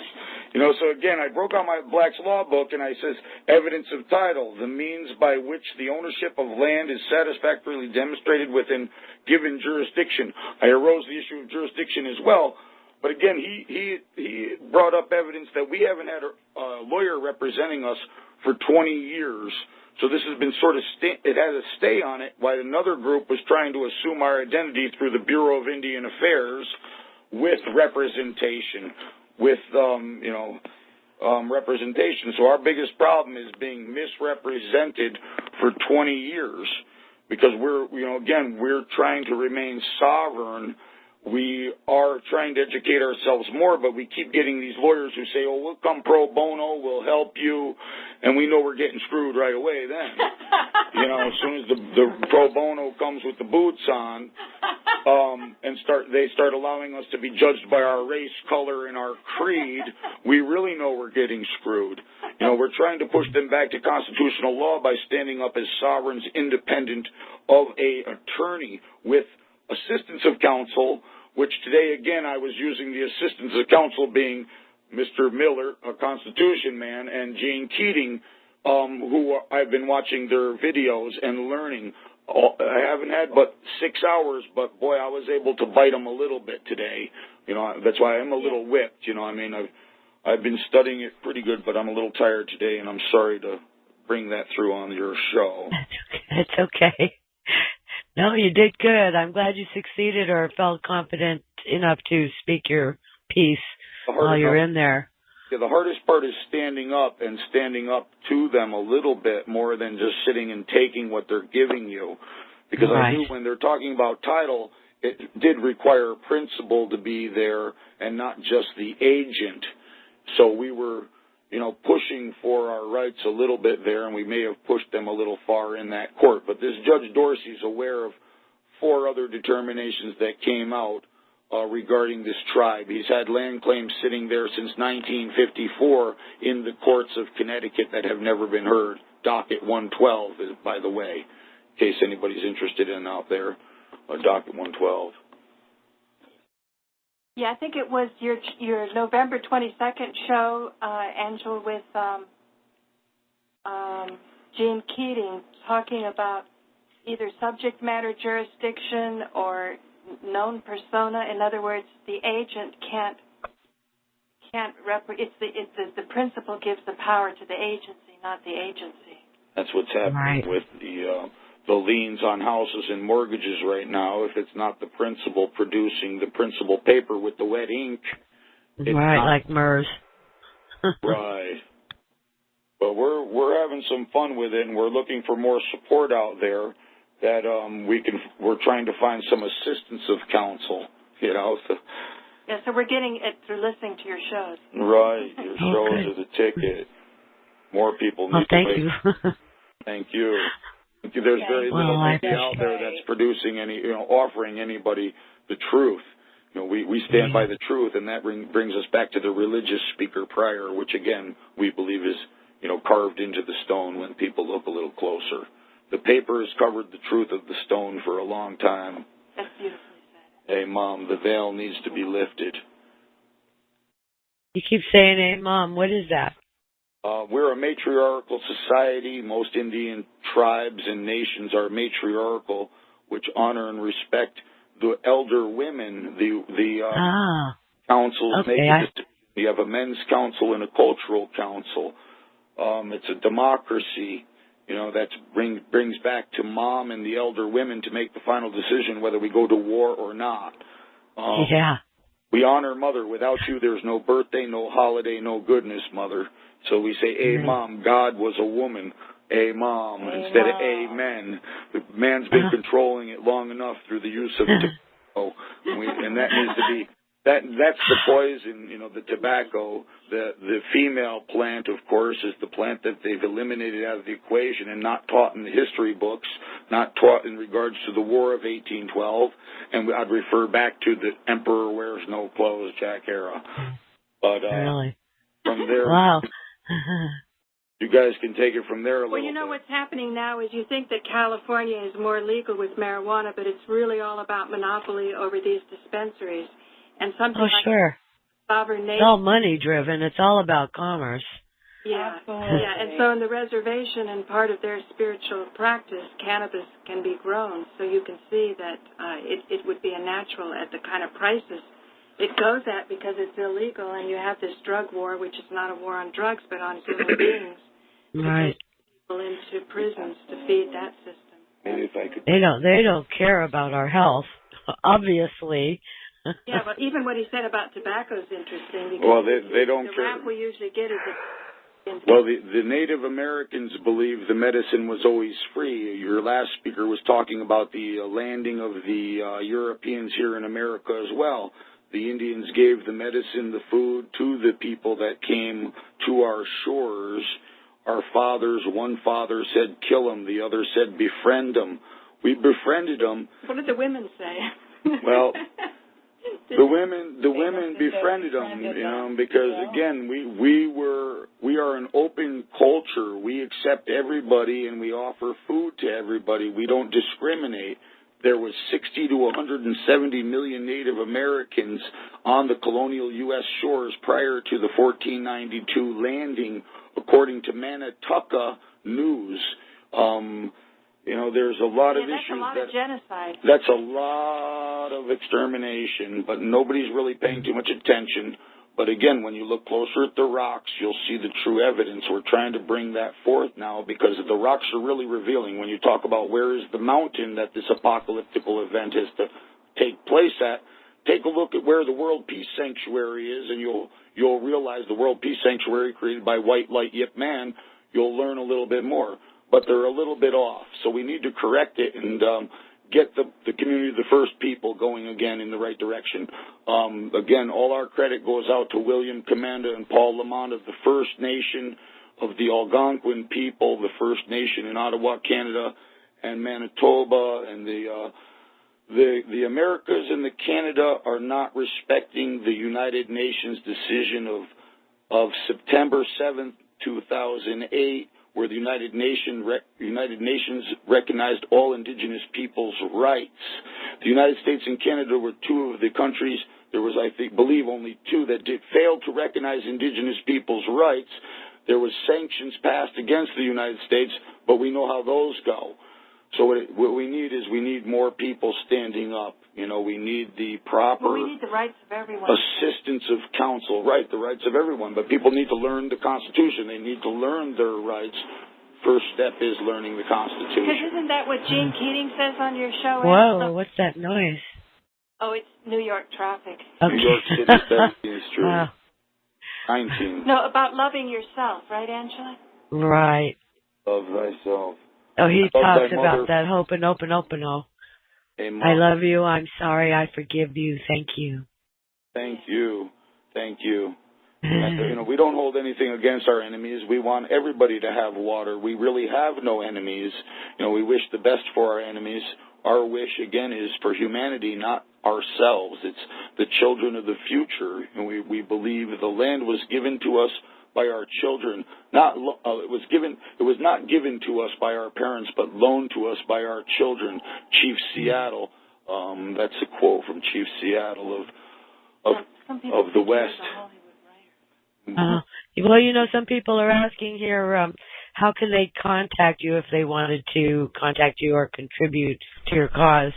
The best way to contact or contribute is sittribe@yahoo.com. Yeah. SIT like sit? Yup, that's the abbreviation for the name of our tribe, Schaghticoke Indian Tribe. I'll try and give you the email address again. It's sittribe@yahoo.com. All one word there, you know, Sit Tribe. That's Mickey and Janet, and they're the real deal, because I noticed when I Googled the name Schaghticoke that a couple of websites came up that were far glitzier, and they have their donate buttons up.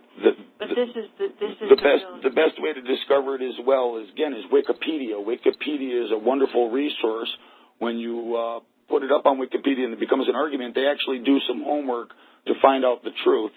And when you look up at Wikipedia, you will read a little more. We are not the STNCK. You'll understand when you read it. You know, STN. Okay, stands for stink. Is there? We are not stink. Is there? Do you have a website? Our website. There is a website that's associated with us. That's held by some of our associates, which also comes up under bird there, which is it's a grosbeak, I believe, or a yellow oriole, but that site is not really supporting the truth. They haven't offered proper representation. Actually, what they've done is they've sort of hurt us a bit by misrepresenting, you know. We're just okay, so then forget them. Right, we're pretty lame. Our P.O. box is 273. Come on, speak up. 273. P.O. Box. Let's say, Right. This is my girlfriend, Janet. Janet's known as the golden-headed one. She's been the witness for the tribe. Recognized we have a council of all elders, but Janet. We're running close on time, and I want to get back to Robert if you don't mind. So it's P.O. Box 273.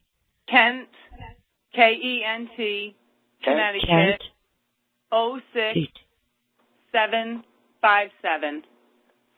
06757. Correct. Okay, so that's, and the name, should it just be Mickey and Janet, P.O. Box 273, Kent, Connecticut? What? I want to hear Robert, too. Okay, but what's the name on this P.O. Box? Janet Lester. L-E-S-T-E-R. All right, great. Thank you so much. Thank you Thank so you, much. Mickey, and we'll try to please come on again and update us on whatever you're doing. We love to hear, experience. It's always good to share in the court, from the court.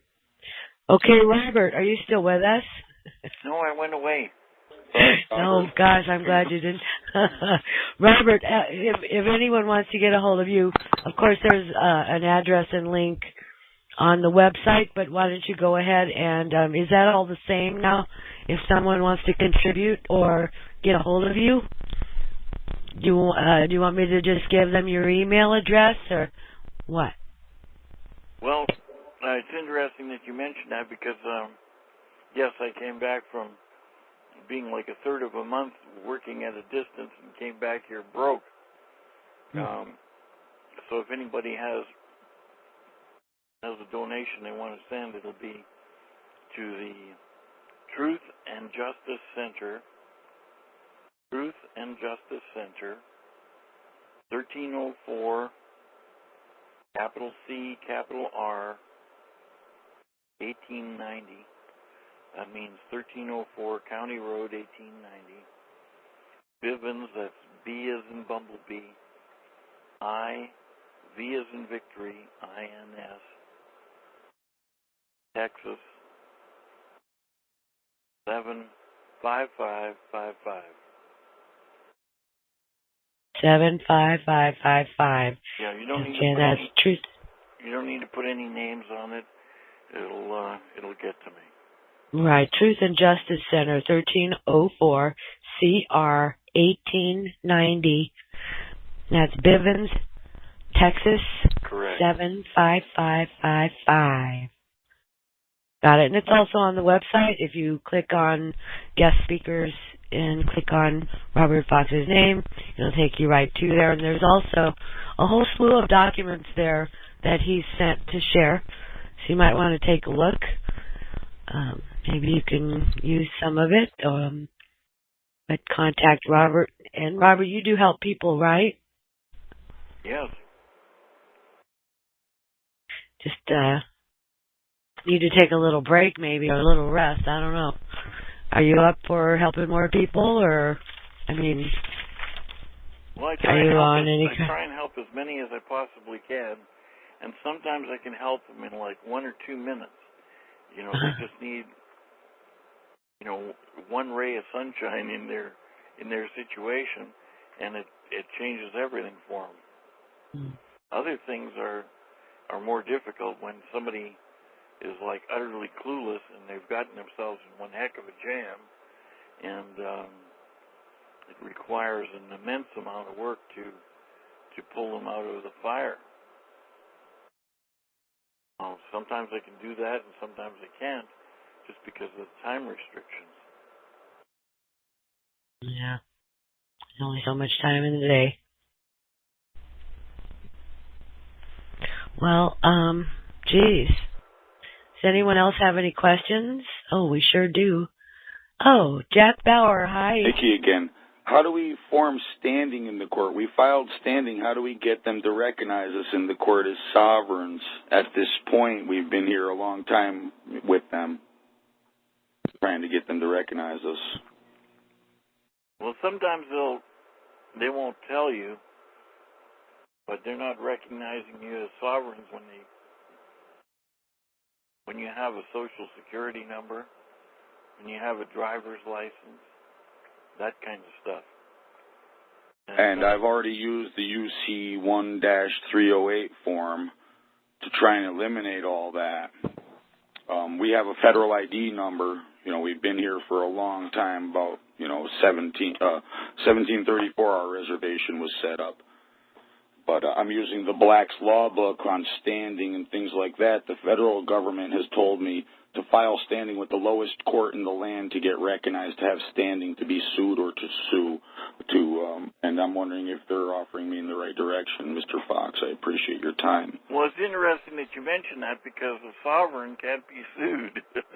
Oh, I understand the cloak, but they're trying not to recognize anything. They've actually recognized the fraud group, which is intertribal. They've been taking grants in the wrong group's name for about since 1994. They've passed a lot of legislative law since 1994, which doesn't really apply to us. We're Chapter 824 Indians in the Connecticut.gov, CT.gov, and that's basically what we try and go by. Whereas they've recognized they try and uphold our sovereignty forever. They say you have the same sovereignty you've had before the Constitution was formed, which I understand is common law, but under British occupation. But they're really ball busters. They try and take everything down to the last 400 acres. We used to have 3,762 on that parcel. And you're down to 400. And now they said in the last few months, 280 acres. They said they have a 3,000-acre lease signed in 1904 from the Connecticut Light and Power Company, which is 999 years.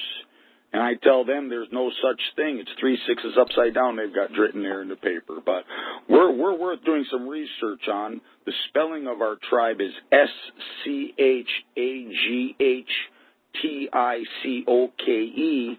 If anybody got that, we're the Little Hidden Group, which the municipalities is all underneath Indian law here in the state of Connecticut. Through legislative law, they put all municipalities under Indian law. So they're not having to produce any paperwork to show anybody because they're sovereign too. Direct conflict of interest, I believe, but we really need more help out here with people that are willing to represent as assistants of counsel. And I did listen to quite a few of your shows already, Mr. Fox, and it's really helped us as well because we have 3 court cases going on right now. The state of Connecticut is trying to evict me off of the Schaghticoke Indian Reservation as well. So it's pretty wild, We have self-determination described through legislative law through the 1973 Reorganization Act of the Indians. I don't know if anybody else... You know what? You're going to have to get on... deal with this on the side because we can't cover it all in the talk show. And here, and I think too fast, and I know Jeff doesn't want to. Constitution Man just came on, and I'd like to get him on, and we still have a whole bunch of people waiting in line. So, Angie, can I ask a question or make a statement real quick? It's Jack Bauer. Yeah, go ahead, Jack. How you doing, Angie? Great you. show tonight, Angie. God bless you. Thanks. Robert, I was talking to him earlier. I'm going to share a little secret with that Robert may or may not want out, but I'm going to give it out here anyway. Part of the reason he didn't have a complete win, you asked earlier about he helps people. As I understand it, he was so physically exhausted from helping so many people that he wasn't at his best to go in and kick their living hell out of them. In fact, he was actually doing other people's work while he was conducting his own trial. That's how big a heart this man has. So, Robert, from me to you, I've got a large settlement coming here. It should have been here by now, and I'm going to send you $500 to $1,000 right off the get-go because I know you're one of my greatest heroes I've ever had. Good man, good man. So that'll be on the way. Same with you, Carl. I'm going to take care of you too, my friend. So. Oh, you mean Constitution Man? That's greatly appreciated. Captain Lyon. We want to let them understand that we're more interested in the Constitution than the individual man. I understand, but we all got to put bread on our table one way or another. Oh, that's good. You got to pay the light bill and the phone bill and everything else. If we can get Butler or Steve out of jail, him and I are personally going to come down there to you, Robert, and help you get that church that you're wanting to get. So we've already committed to that. So. Well, we're getting it back, and we're going to get a whole bunch of payola to go with it too. Anyway, thank you. They're going to pay for all of this. Yeah, and then some. I'm glad you made it on, Constitution Man. We were never say die. Never say die. I come back from the dead regularly. Robert's been holding the floor for the 2 hours you. I appreciate it. I appreciate it. But I was in a black hole, and the phones just didn't work. Yeah, I understand. Thank you. And I'm that glad Indian you made fellow it. that was just on, I want to direct his attention to the Indian Affairs, Laws and Treaties, Volume 2. Go pick up that book, Indian Affairs and Laws and Treaties. You want Volume 2 on treaties, and that's going to open your eyes a whole bunch to how we're going to proceed on this. You also want to check out the Chickasaw-Cherokee Indian Nations Treaty of 1866, because till the sun falls from the sky and the rivers run dry, you got rights, buddy, as a sovereign Indian nation. Now what we got to do is start acting like a sovereign. We got to start getting hair on our tail feathers. We can't sit there and hide in the corner and hope to God somebody's going to come down with a magic twanger and plank it and pull us out of the fire. They're not. So I need to have my Indian folks understand you got to quit hiding in the shadows and step forward like Mel's two friends that got false arrested and false charged and false imprisoned. See? And they dared to speak out for the little shell, and guess what? Then they trumped up charges and threw them in prison. Okay, now we're trying to get them out right now. But Indians need to understand, you should have had an immigration treaty back in the 1400s. And them people that came ashore should have been promising to, just like they do on a Microsoft computer, you got to promise the contract before they open the file. Got it? And if you're going to stay here in this country, you need to understand this is Indian land, and you got to follow a certain set of procedures. And if you breach that, we reserve the right to kick your ass out. You know what I'm saying? Yeah. So obviously, can we take some? We Indians welcomed them in, took them in, taught them how to survive with all them lions and tigers and bears, and our reward is that they steal our shorts while we're asleep. You know, this is ridiculous. We have some questions. Can you answer those? Yeah, go for questions. We're doing our best. All right. We'll hang as long as we can. Okay, great. And Robert, you stay on too. Yes, Robert, it's good to hear your awake voice. I heard We've got North Nevada. North Nevada's on the line. Did you have a question for either one of our guest gentlemen speakers? Absolutely. My hat's off to every one of them. Great. Thank you. What's your question? Are you off now? This is Tom Murphy. What is it? What? His name is Paul Murphy. Hi. Tom Murphy. I mean, I tell you, my hat's off to both of them. That's, we're trying. We're trying. Well, thank you. Send them some donations. Absolutely. Absolutely. Make sure you put trying some to in for Angela, too. So, yeah, absolutely. We got to keep Angela on the air. One at a time, going. Did you have a question for Constitution Man or Robert Fox? I just really wanted to get in contact with the man that is in regard to the Native American that was just speaking. I would like to get my information so he could get in contact with me. Okay, go right ahead if you don't mind putting it out. Well, I would rather have you email it to Angela and quietly let her mail it to me so that you don't get any special treatments. I think he wanted to get it to the gentleman that was talking, the Indian reservation gentleman. Yes. Right. Okay, just send me an email. Right. I don't have, let's see here. Paula Gloria? Let's see here. Want nobody getting special attention here. I have his email address. It's SITTRIBE, SITTRIBE, at yahoo.com. All right, do that one more time. I'll write it down.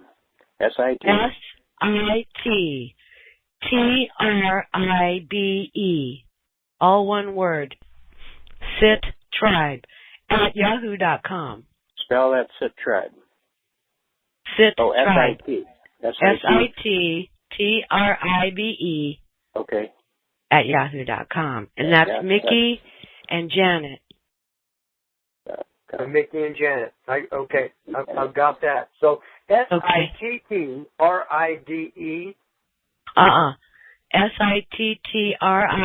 as in boy. Oh, B as in boy. Tribe. Okay. Tribe. Okay, gotcha. Yeah. Gotcha. Yeah. Okay. That's what I needed to know. I mean, my hat's off. Okay, then. And Robert, congratulations, brother. Praise God. Thank God. Damn good job. All right, we have more questions, so I'm going to move along here. Southeast Pennsylvania. Let me see if this thing will unmute here. Oh my, there you go. Southeast Pennsylvania. Did you have a question? Yes, I do. Go right ahead. Okay, my name's Lou Nixon, and Hi. First of all, hello. I'd like to say hello to everyone. I know that Mr. Fox did touch my question. I was in court yesterday, and I sent an affidavit against my mortgage. The judge said that he would not recognize the affidavit, and I just didn't. It rattled me, and I didn't know what to do from there. He said he would make a decision later that day. I did not get that yet, and I want to know what I could do from there. Well, you can't do anything until you get a final appealable order. Technically, you have to wait for the judge's order. If you want to appeal it. If you want to appeal it, you have to have a final appealable order to appeal. Okay, sir. What you could do is file. I don't know why the judge did this. It doesn't make sense to me.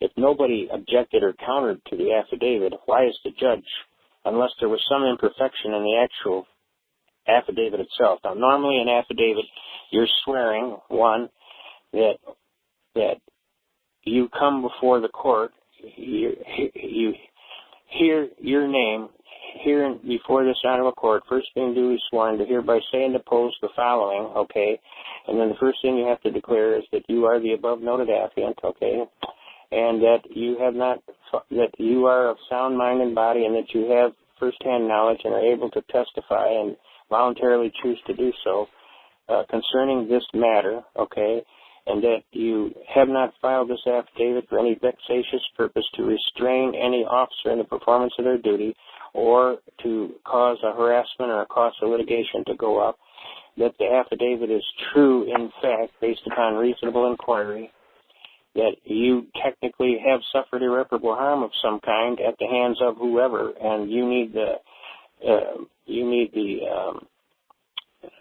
assistance of this court to redress your grievance and get your justice, to exhaust your grievances and get your justice. And if this court won't do it, that you will continue to be irreparably harmed by this party, whoever, bank or mortgage company, okay? And that you basically are now going to tell your story, the truth of this whole matter, okay? Then at the end you put further affiant saith not, right?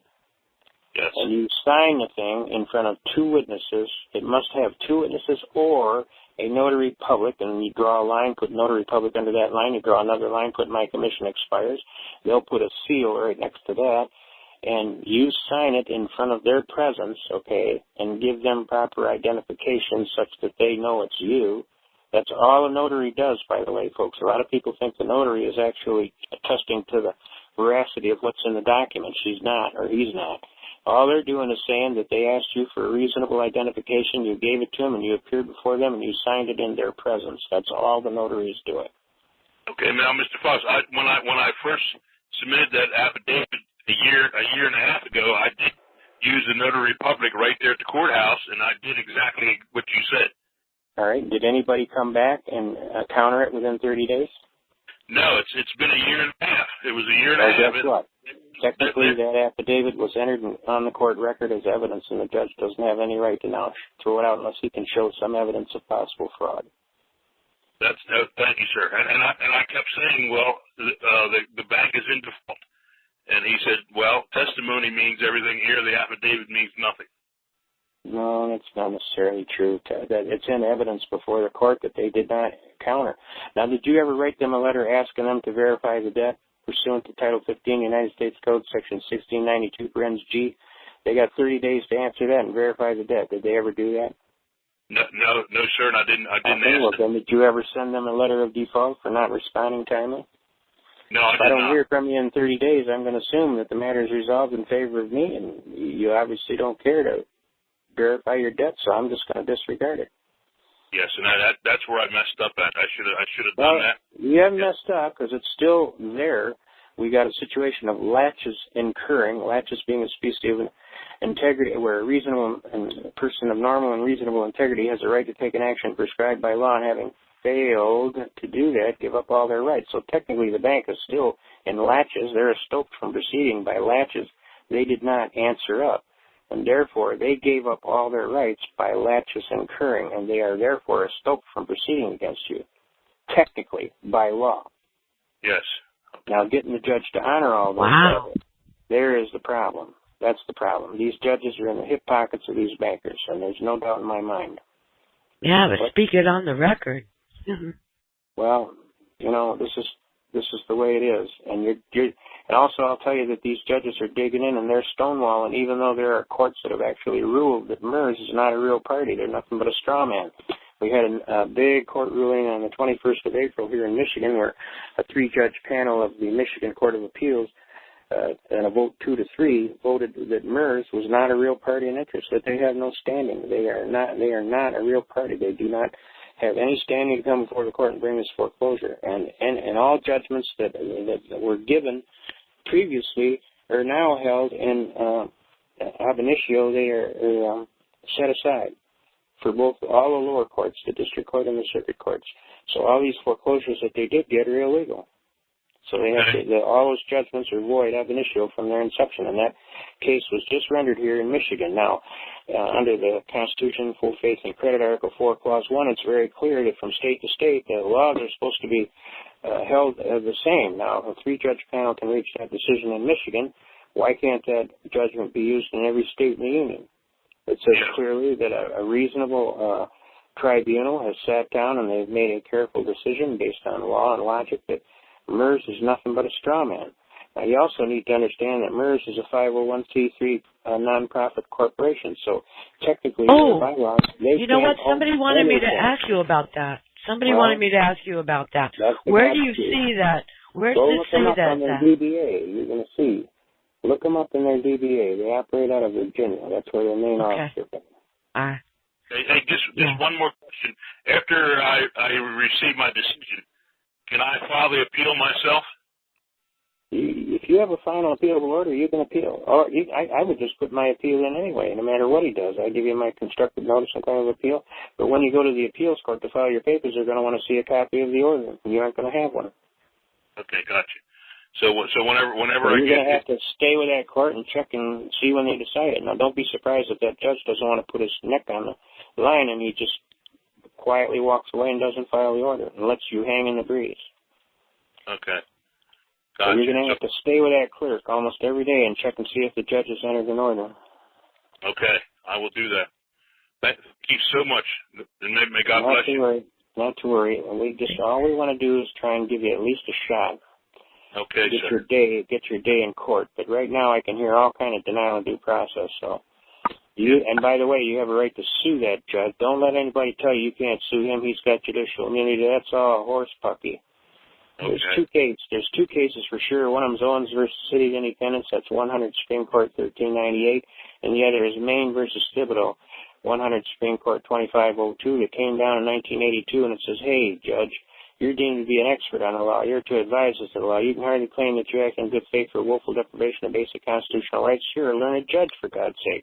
How could you do that? Why, that would be an absolute breach of law, and for a judge to do that would make the law look stupid. Therefore, there is no judicial immunity. If you deny me my constitutional rights, you do so at your peril. And the reality is you can be sued." Then there was another case that came out, Hafer versus Malo, 502 U.S. 21, which says, hey, you can be sued in your individual capacity under Title 42 United States Code, Section 1983. If you violate somebody's constitutional rights, in your own capacity, you can be held accountable for that, and you can be sued. And even though you are an officer, quote unquote, And again, if you're an officer, you have to be doing your job in good behavior. If you look up your Article 3, Clause 1 of the Constitution, it says, judges of the Supreme Court and Inferior Court hold their office during good behavior. Well, if you're breaking people's constitutional rights, you're not in good behavior. That's right. That's right. So it's Article 3, Clause 1. Judges of the Supreme Court and Inferior Court hold their office during good behavior and shall receive for their services a valuable compensation, which shall not be diminished during their continuance in office. Now, guess what? Since no stipulation was made as to what constituted diminution, all diminution is forbidden. And I actually got the Chief Justice of the Michigan Supreme Court totally off when the IRS tried to shut her down and close her out, because I told her she was immune. She was totally immune from the IRS. And she says, how do you figure that? And I explained to her, Article 3, Clause 1, judges of the Supreme Court and Inferior Court hold their office during good behavior and shall receive for their services a valuable compensation, which shall not be diminished during their continuance in office. So all you judges out there, you're immune. I also look up, what is that case? I'm a little tired tonight, don't mind me. There's a case, Judge so-and-so sued the Commissioner of Internal Revenue, said he diminished his salary during his continuance in office, and therefore he was constitutionally immune. The Supreme Court agreed with him and said, you're absolutely right. This was a judge in Indiana. He sued I.R. Gore of the Internal Revenue Service and told him, you diminished my salary during my continuance in office, and the Supreme Court held. They said, Judge was immune. He's totally immune. So all you judges out there, and by the way, that Chief Justice pulled me in the corner and says, you're kind of a handy fellow. You know that? And I said, well, I tried, Judge. And I know you're doing a hell of a job yourself trying to keep it even, Steven, square deal, level playing field in your Supreme Court. So I'm willing to help anybody who's willing to do that. So all you good judges out there, you know there's a guy in the corner you can come get help from. I'll help you. All I ask is that you be square deal, that you treat people with dignity, and that you follow the law exactly as written. And I'll help you too. So I don't go with that standard norm that all judges are crooks and all cops are bad and all this stuff. There are some bad on all parts, just like in any other group of people. There's bad and good. Yeah. But there's some good and there's some bad. And a lot of people just want to paint the thing with one brush that it's all bad, and there's no way you're going to get your day in class. It's all horse puppy. I don't go with that. I believe you have to go on an individual basis, just like with everybody else. It doesn't matter what color, race, religion, where they were born, where they dropped out of their mom, or what else.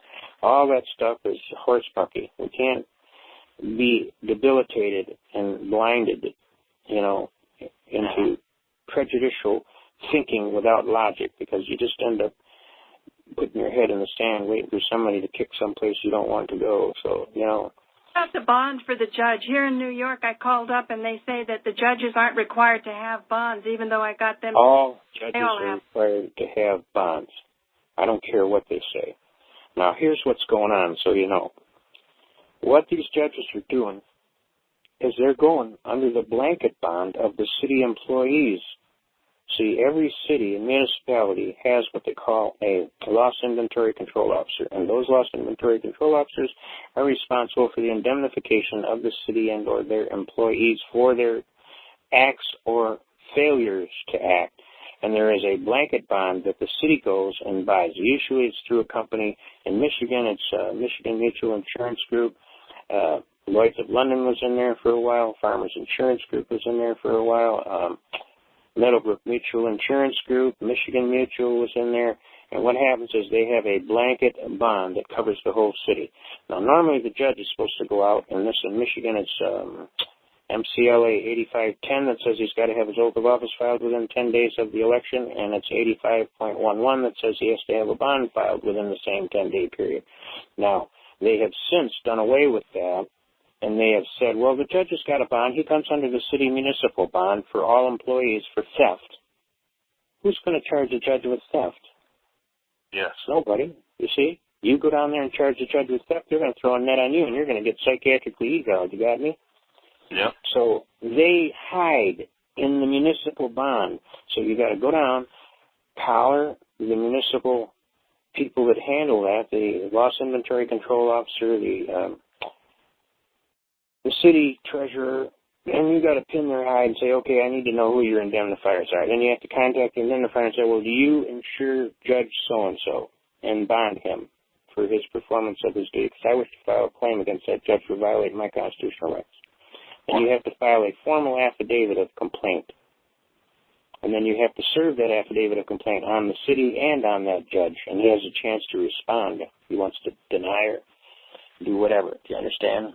No, listen, I was really persistent. It caused a real uproar. I went back the next... Oh, I'm sure it did. They don't like to give that kind of data out, you see. I did the Freedom of Information Act form. I said, look, this comes right off... They don't have to respond to the Freedom of Information Act. They're a private corporation. The government part has to respond to it, but the individual doesn't. Well, then they told me to call up to Albany on Monday, because the Memorial Day was... chasing your tail like you cannot believe, but I'm telling you that's how it works.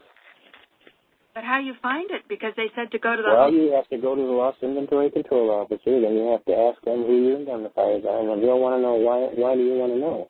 I said, well, I have a claim that I wish to file. And I'm going to actually file a claim against you, the city of, and your employee, the judge of whatever court that you're talking about. And I'm claiming that he damaged me, that he did not honor my constitutional rights in an open court of law before witnesses, and I got all kind of witnesses who will swear on affidavits, and I'm pursuing the matter, okay? I've also filed a grievance with the Judicial Tenure Commission of the state. Most states have a Judicial Tenure Commission, and you can file a complaint with them. But I will tell you, in most states, they don't do nothing about it.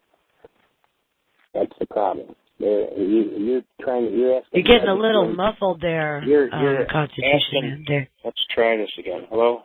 There you go. Yeah, that's good. Okay. Well, this thing keeps going lower and lower and lower. I think it's trying to get me to see how close I can get to the floor before I fall asleep. Oh, gosh. All right, now.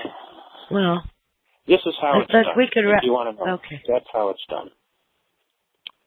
And they're not going to help you. They're not going to kiss you on both cheeks. They're not going to say, oh, we're glad to see you. Come on down. You know, you're going to have to just go down there, put your best business face on, and grit your face like flint, and just go in there and say, look, I got a problem here. Maybe you can help me. I'd really appreciate it if you did help me, because my situation here is my constitutional rights have been totally trampled here, and I need to get some kind of redress here, and I'm seeking that redress in an intelligent, rational manner, and I wish to file a serious complaint, and I want to know who your indemnifiers are so that I can process that complaint through those indemnifiers. Now, if they obstruct you, technically they can be named as the same thing as the getaway driver in a bank robbery. You see, the guy who drives the getaway car, he gets charged for the same thing as the guy who went in the bank and robbed the bank.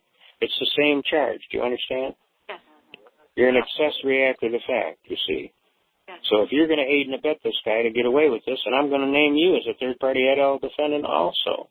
So do yourself a real big favor now. Just do your job. That's all I'm asking. Just give me the data that I request. I need to know who your indemnifiers are. I wish to file and prosecute a complaint against Judge so-and-so. I have affidavits. I have witness statements, everything that he totally violated my constitutional rights in open court of law. And in the old days, the law used to say at Title 18 United States Code, Section 2381, it says, if two or more witnesses of the same overt act in open court of law see that a judge does not uphold the Constitution, he is subject to the charge of capital felony treason, and upon conviction he shall be taken by the posse to the nearest Missouri Standard Section, and at high noon hung by the neck till he is dead, dead, dead, as an example to anybody who would take their oath of office lightly. Now that's what the old law used to say. Obviously they've cleaned it up since then. But when this country was founded, if you didn't keep your oath of office, that was considered a treasonous act. You were definitely in violation of serious law. And if you dig into your Title 18 United States Code, start checking around 2381, Section 2381, 2382, 2383, 2384, in that area, you're breaking down the laws of the country, the Constitution, thereby creating chaos and anarchy. So you're aiding and abetting the enemies of the country. So that's another treason. Do you understand? There's all I got his oath of office, but then I got to wonder, did he do it to the copywritten Constitution? Is there a difference? No, I'm not going to argue that. I'm not even going to give him that out. As far as I'm concerned, we're talking about my Constitution. I don't care what Constitution he's going by. I'm going by my Constitution. So that was, I could get that's the original Constitution. And I'm not going to play that game. I didn't hit you, my hand did. You know, if somebody pulled that on you down at the lunchroom and they punched you in the face, and you clearly saw they punched you in the face, are you going to sit there and listen to him tell you, I didn't hit you, my hand did? No, you're going to punch him right back. Okay. You know? So this is a whole bunch of hoodoo, and they hand all this stuff out. Well, there's these United States and there's the United States. Well, they're absolutely right. The original country was these United States. These United States form these United States of America. And all the old paperwork had these United States on it. All the new paperwork now has the United States. Why? Because these United States went bankrupt on June 5th, 1933. Actually, they went out of business in 1861 when they Sundied the Congress at the start of the Civil War. And they've never had a full congressional body assembled for a two-thirds majority vote on anything since then, technically. They had. Are you there? Yeah. Yeah. I thought they blew me off. They don't usually like me to get that stuff out. Well, anyway, to make a long story short, we're going with these United States. I don't want to hear the United States theory of corporate law. And their corporation has taken me and made me a non-person. They've made me a piece of property. They've made me a slave, literally. And Benjamin Franklin was exactly right. You know, when he was asked coming out of the Constitutional Convention, so what do we have here? And he said, a constitutional republic if you can keep it. But it's up to us to keep it. The problem is we didn't do it. Right. So we got a problem here. Now, are we going to sit here and allow these guys to play this game? I didn't hit you, my hand did. I think not. Right. I want my constitutional rights. I have my constitutional rights. I don't want to hear about the United States constitutional rights. I'm not even going to give you that game. As far as I'm concerned, it was done in fraud. Did they declare to you and tell you exactly what they were doing when they did it? No. So where's the contract? There couldn't have been a valuable consideration. There couldn't have been a full and open putting out of information about what they were doing. They didn't tell you, well, by the way, we're redoing the entire United States. We're going to call it the United States now. Right. No and the rights are limited under the United States. You don't get as much rights as you got when you was under these United States. Nobody came and gave you full consideration. Nobody gave you a chance to study all this and see what they were doing. They just did it, and they just figured nobody would figure it out. And that's one of the problems we have with some of these people in Congress. When they did this whole Internal Revenue thing in 1939, they promised faithfully at the war that we're going to have this war powers tax just as a thing to help the country out fight this war, and we have a need to do this, and it's emergency, and we're going to declare this thing the law. So they did it, and then they promised faithfully at the end of the war they'd repeal it. Well, they lied. And now we're at 1954 at the end of the Korean War, and they carried that emergency forward and said, oh, we got to keep this 1939 War Powers Tax Act going because we got this war in Korea now. Okay, well, at the end of then the people were really screaming, hey, we're going to repeal this, right? Well, yeah, we're going to do it, and we'll make it the Title 26 United States Code. Well, when the thing got up in Congress and they started yelling back and forth, one congressman says, you know, they forgot to put the collection rules in the Title 26, so they don't have any collection powers in the Title 26. Those are all in the old 1939 Tax Act law, the War Powers Tax Act law. Now, one day after we put the date in here for the implementing of the regulation, the 1939 is going to be repealed, and we won't be able to collect nothing under the Title 26 new law because all of the old laws where all of those powers for collection were. So another congressman stood up and says, well, we just won't put the date in. We think that. American people are stupid. They'll never figure it out. We'll put it way in the back of the book, and that's what they did. At Title 26 United States Code, Section 7851. Now read it, and you'll see I'm right. Read about 12 pages in there, and you're going to find out. My God, they wouldn't do that. Yes, they did. They actually did that. And Title 26 never was lawfully enacted into law. When I brought this to the attention of the United States Attorney down at the federal building, he ordered the marshals to remove me from the building because this meeting is canceled and closed. And I turned to him and I says, you must have a very, very good attorney. He says, why do you say that? I said, well, the Honorable Horace R. Gilmore, big round face, never smiles, has zero sense of humor. He ordered me to be here today to have this meeting, and I'm going to have to go back and tell him, you told him to screw off and die. You weren't going to hold a meeting. You must have a very excellent attorney. And he goes, well, no, let's not be hasty here. I think reasonable minds can prevail. That's good. I said, answer my question. Where is your implementing regulation? You don't have one. Therefore, you don't have a law. You're just talking out of your hat. And you're harassing my guy with mail fraud. You're harassing him with false and fraudulent claims that are just totally unfounded in law. And now he's got to sit here and come to you and try and get some kind of an answer. And will you do the responsible thing and admit that you screwed up here and that you got the wrong party and just let my people go. Just let him go. He's not hurting nobody. He's not doing any crimes. He just made all this stuff up. And they let my guy go, and they haven't bothered him since. Because you speak it with such confidence. You know, you go in there and you're so confident, and you're people. You have to learn this stuff, and that way you can be confident when you speak it too. You can't just hear someone say it. Yeah. You know, you and understand. If you hear it enough. If you hear it enough, you can sometimes figure out pretty quick. But do understand here, we're not here with a chip on our shoulder. We're not trying to tell the government to screw off and die. That is not our purpose. Our purpose here is to let them understand that we do know there is a rat in the woodpile. And we do know that things are not right in Denmark here. They're not right. Something is definitely wrong. And we would really appreciate it if they would just give the people a little bit of credit for some brains, because we're the ones that do everything. We're the ones that put the rockets on the moon. We're the ones that fix your watch when it's broken. We're the ones that fix your shoes when you can't. We're the ones that, sew your clothes, cut your hair, pull your teeth, do your heart surgeries. It's the people. So this crap that we're dumber than a rock and we'll never figure it out. Let me tell you a secret, buddy. Your diction's too copious for my diminished comprehension. In the future, you should kindly endeavor to articulate more superfluously so you can figure out what the heck is going on here, because we already did it backwards.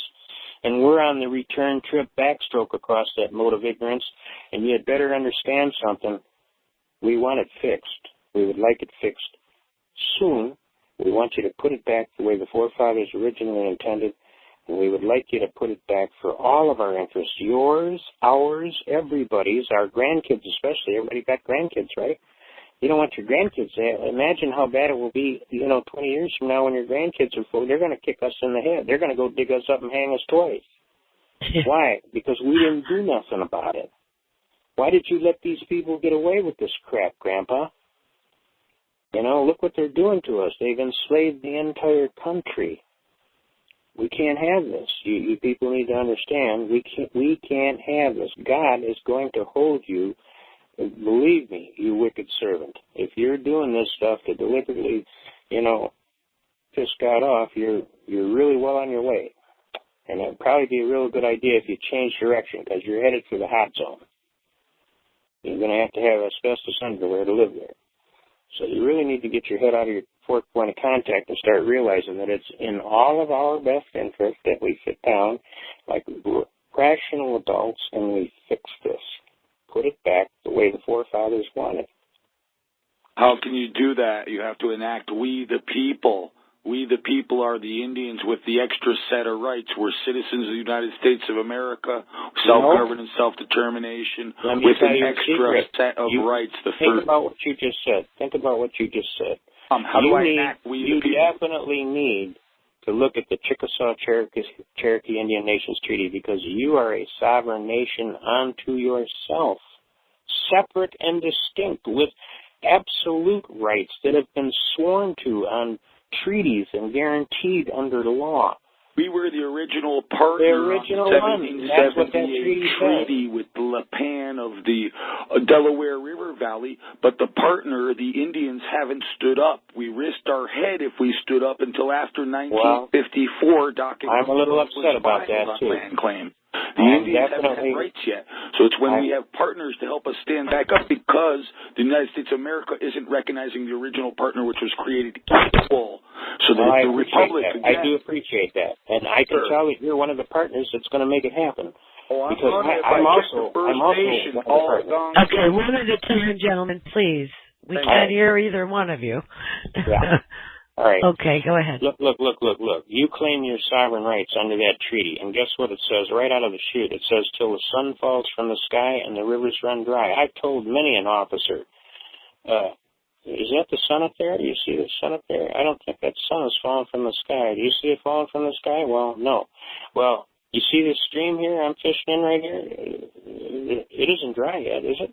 Well, no. Called the home of the rising sun. What happened? Yes. But we need assistance of counsel. Thank you. So until the rivers run dry and the sun falls from the sky, you don't have a cause of action for which relief may be granted. You understand? You just tell them that.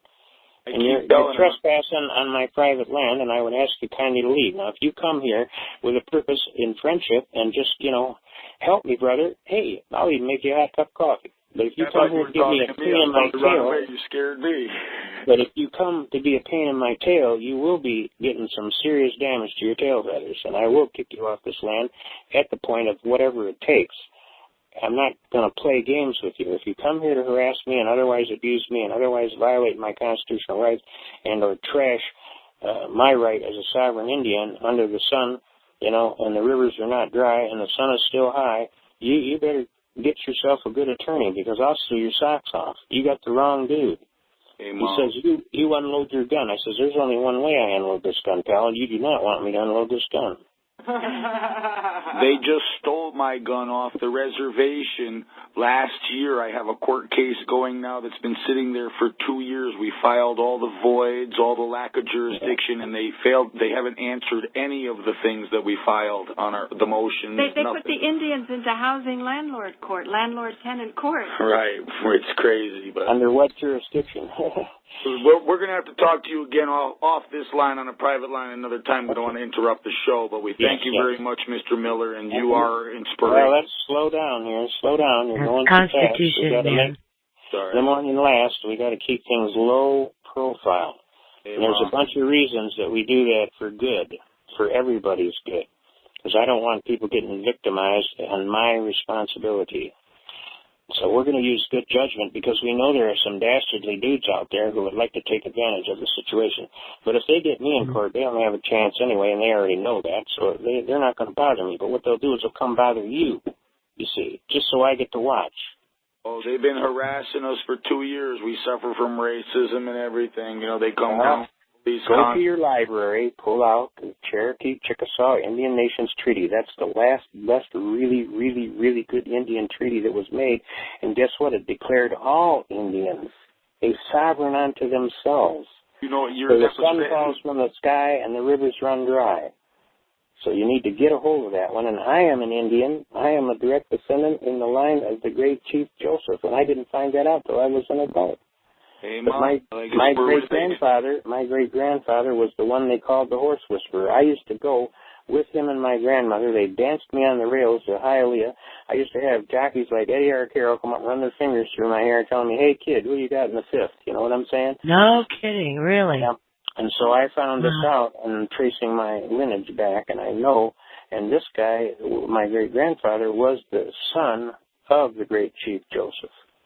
The one that said I will get together because we are the home of the rising sun, the old ones of the river. They recognize us as pictures of the old ones of the river. We're part of the First Nation. Maybe we'll be able to get together and straighten this mess out. Well, we want to make sure they need to understand there's Title 25 of the United States Code. And we're going to start shoving that right where the sun don't shine if they don't get off their tail feathers and start fixing it for the Indians. I've read Title 25. I'm very familiar with a lot of the paperwork you're discussing. I hold the Book of Broken Treaties. Not one treaty was upheld, but the 1786,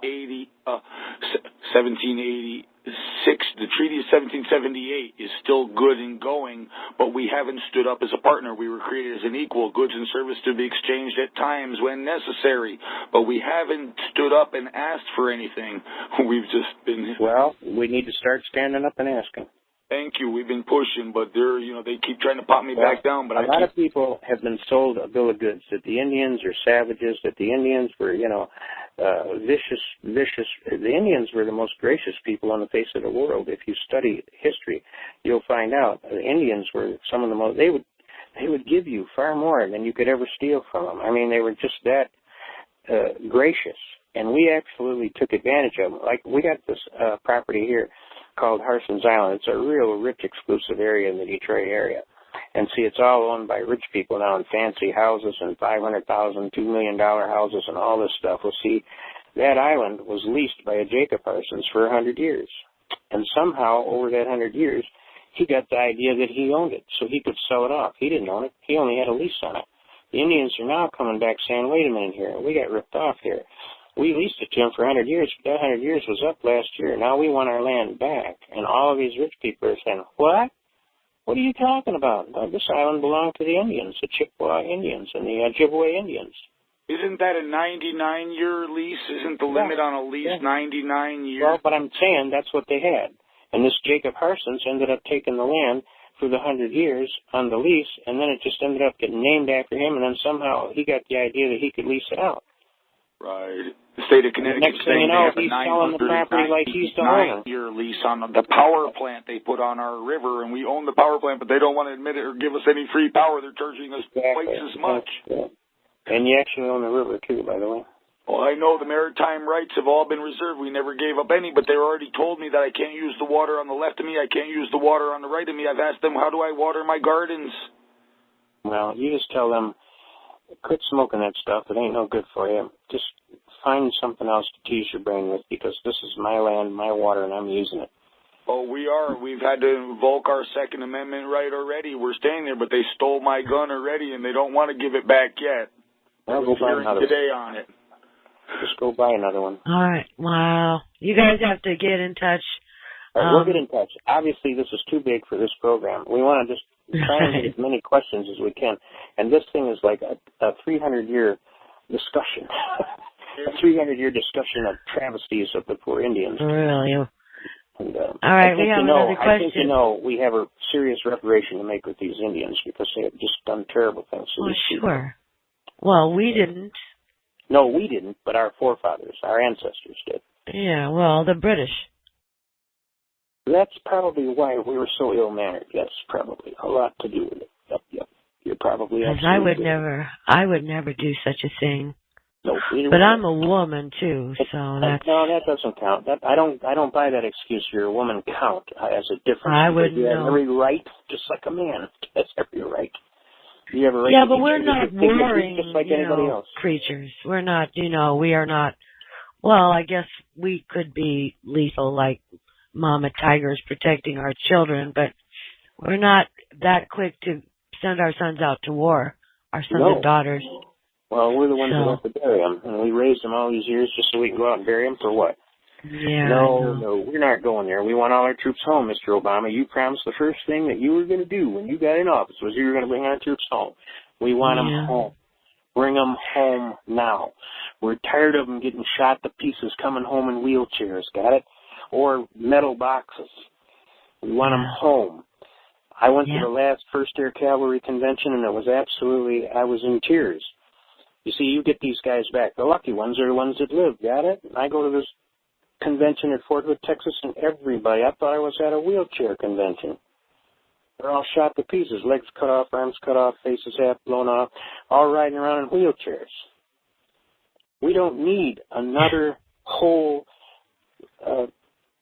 history of young people who are never going to know what it's like to get married and have kids and be a normal, regular person and run with their kids and play basketball with their kids. And this is all legal fauché, they say in French, bullshitting. We want our troops home. We want them home. Yeah. We want them to have their families who love them around them. We don't want them living in hospitals all shot to pieces in agony every day, waiting for the pill to come to put their pain away. This is all crap. I want my people home. I want my young people home, my men and women, the best. And I don't even want to hear this crap, but we didn't send the brightest or the best. Oh, that's all baloney.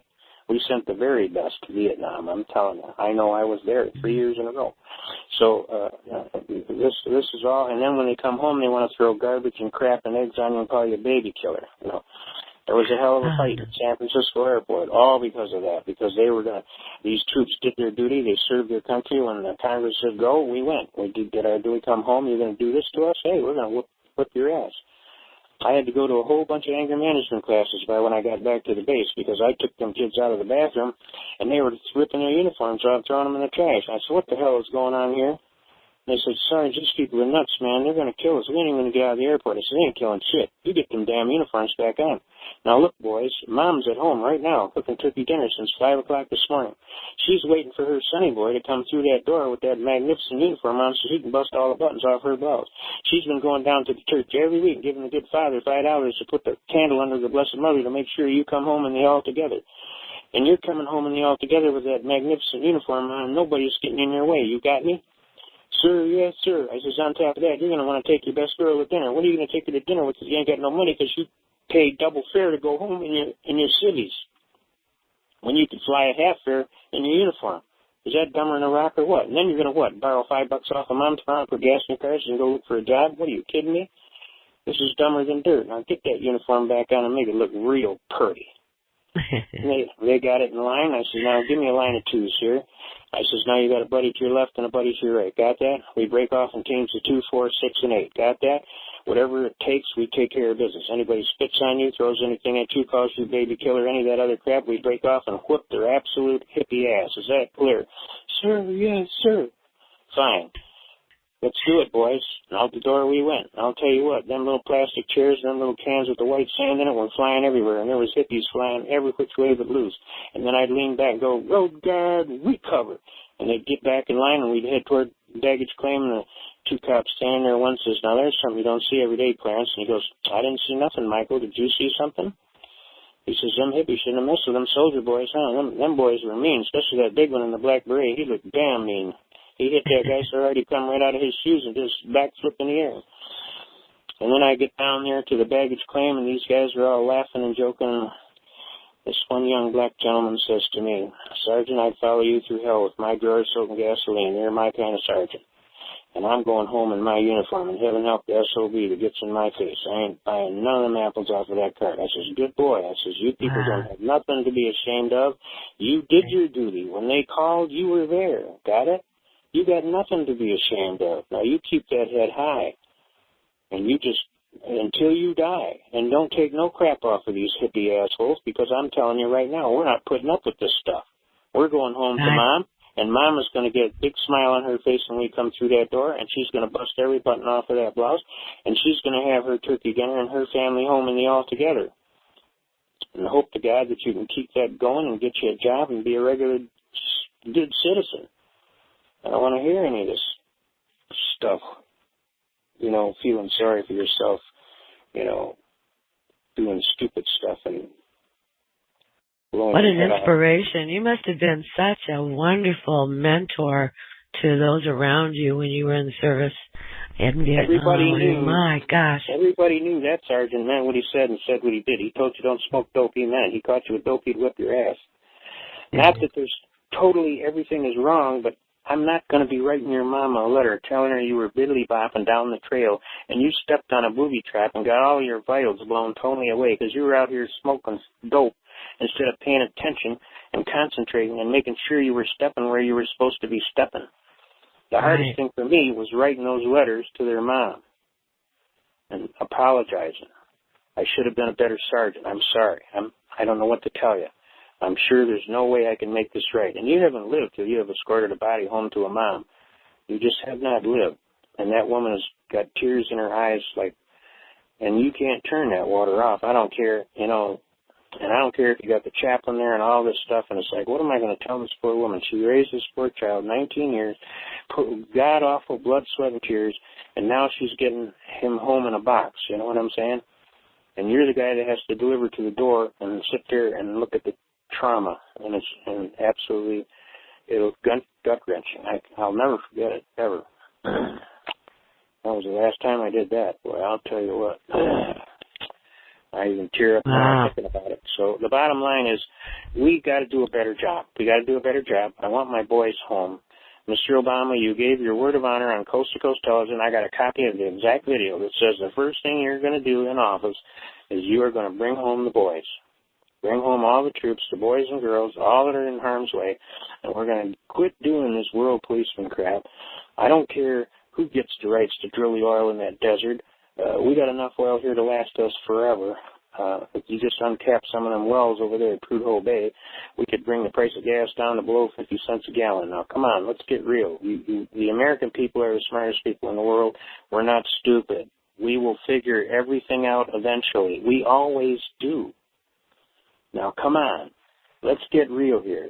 There's 4 big things you got to do, Mr. Obama. 1, you got to get them troops home. 2, you got to get everybody back to work, because this is baloney.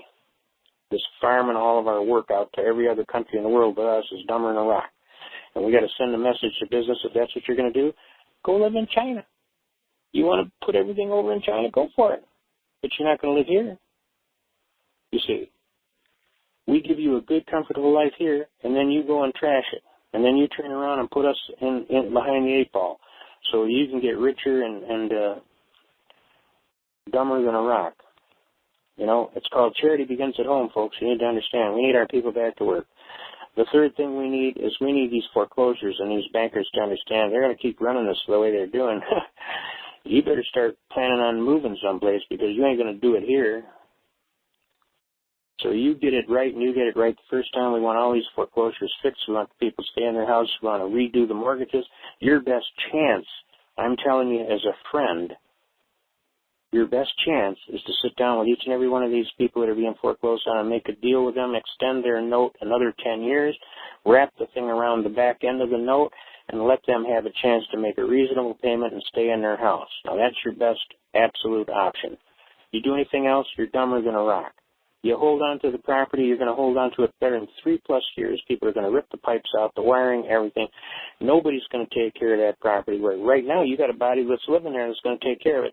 On top of that, the confidence of the people is going to go down and down and down. You're never going to get the total value of that property out of it if you hold the hard line. You'll never get it out. It'll never happen in your lifetime. So then what are you going to start doing? Burning the property down to collect the insurance on it? You think the insurance company is just stupid? They'll figure that out real quick. That's why the top bonding company in the country just filed for bankruptcy. They know where this is going. So you bankers, you want to hold the line, you want to play tough guy, go ahead. You're going to lose your absolute ass. You're all. Just remember, you own everything, right? So if it burns down, what do you got? Whoops.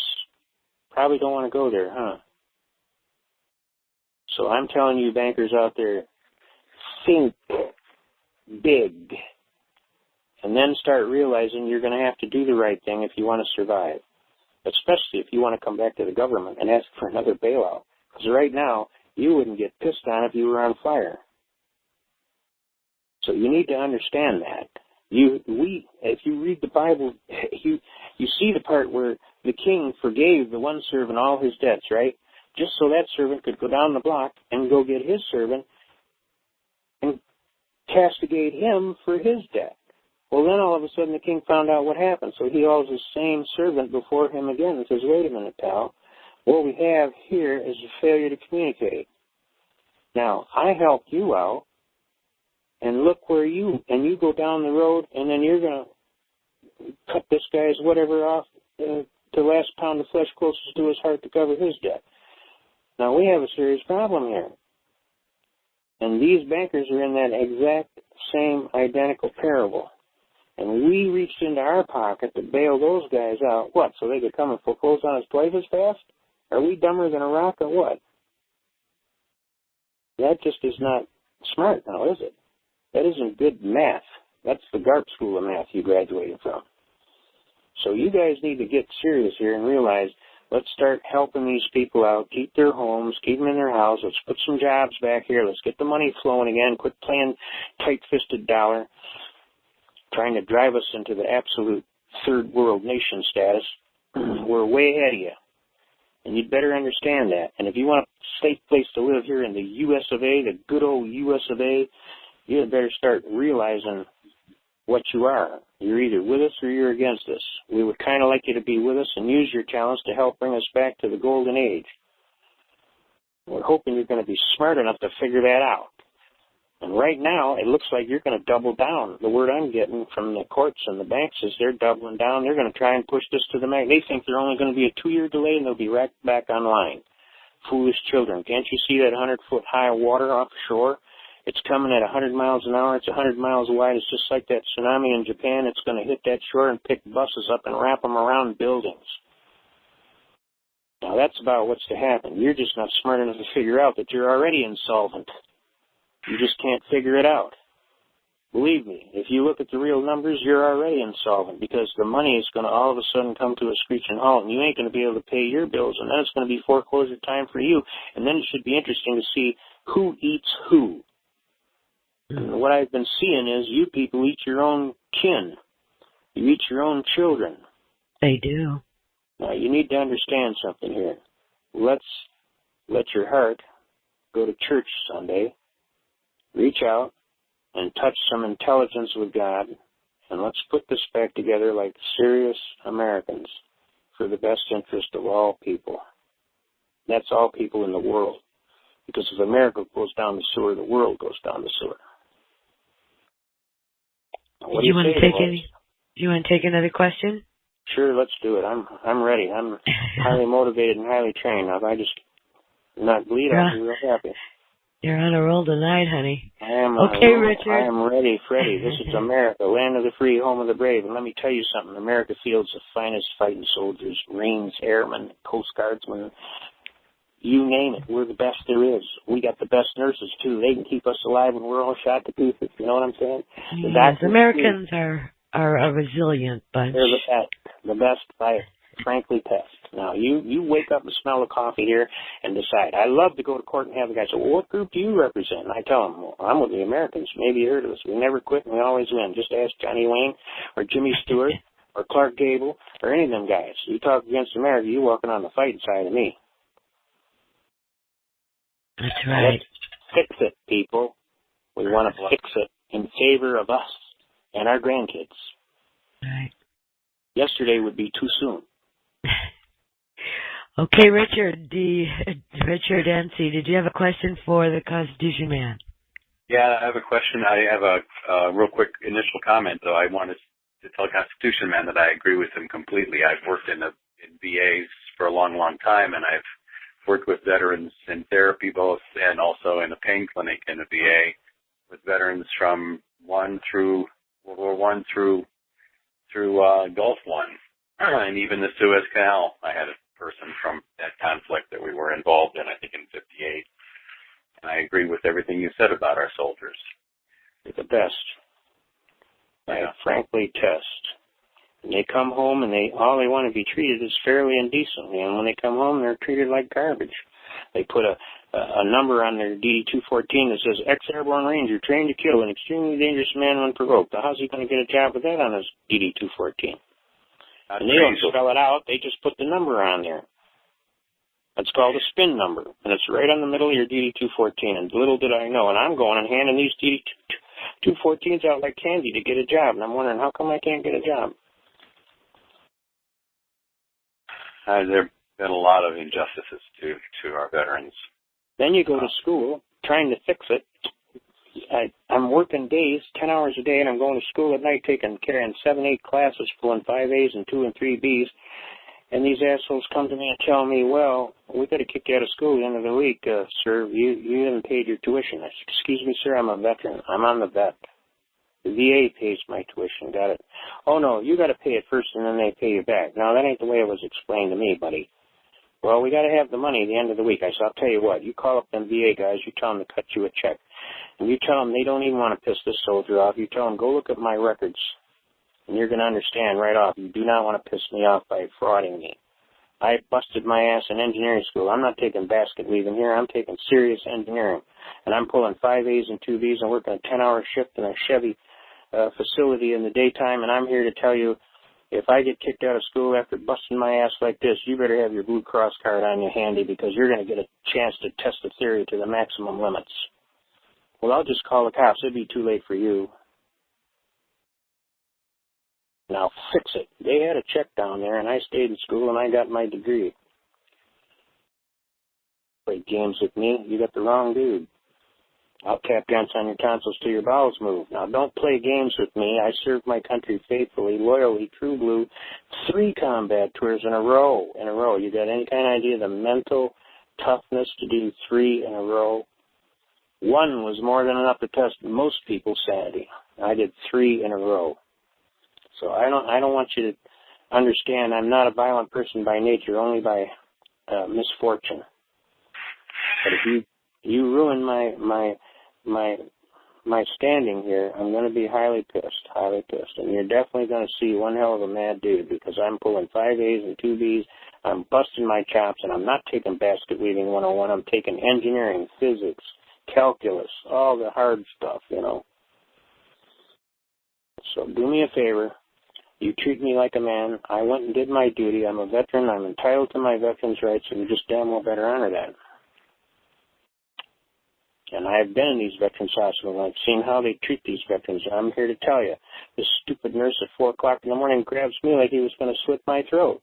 Well, let's see, there was a bet. Well, let's see if we can get the old guy to clear the bed by 3 feet. What? Yeah, they had a bet. They were bored. They didn't have enough to do. Okay. So this idiot grabs me, a combat veteran, airborne ranger type, one each, and luckily there was a ranger in the next bed to me who yelled, okay? But this fool grabbed me at 4 o'clock in the morning like you wouldn't believe. I come out of that bed. Yep, I cleared it by a good 3 foot, and all of a sudden all he heard was... And I had him by the throat and was about to rip it out, and I told him, don't touch me when I'm sleeping. I'll kill you so good you won't even stink. You got that, buddy? You think you're playing with somebody here? You're messing with your life. Well, all the other veterans at 4 o'clock in the morning, peaceful and quiet, heard this echo down the hall and absolutely broke into hysterical laughter. Some of them wet their drawers. They were laughing so hard. And all day that nurse, hey, you jumped any on any of them old poor people there? Did your mother have any kids that lived? You know? Can barely hear you. He says, you're not a real bright star, are you? Well, the doctor comes up, finds out I ripped my stitches because I come out of that bed and like to rip this guy's head off. So he fired that nurse right off. But this is what veterans go through in a veterans hospital. And they're supposed to be there to help you. I had to go back into surgery and get re-stitched up. All because this guy wanted to play a stupid little game about, let's see how high we can get this. He's got PSD.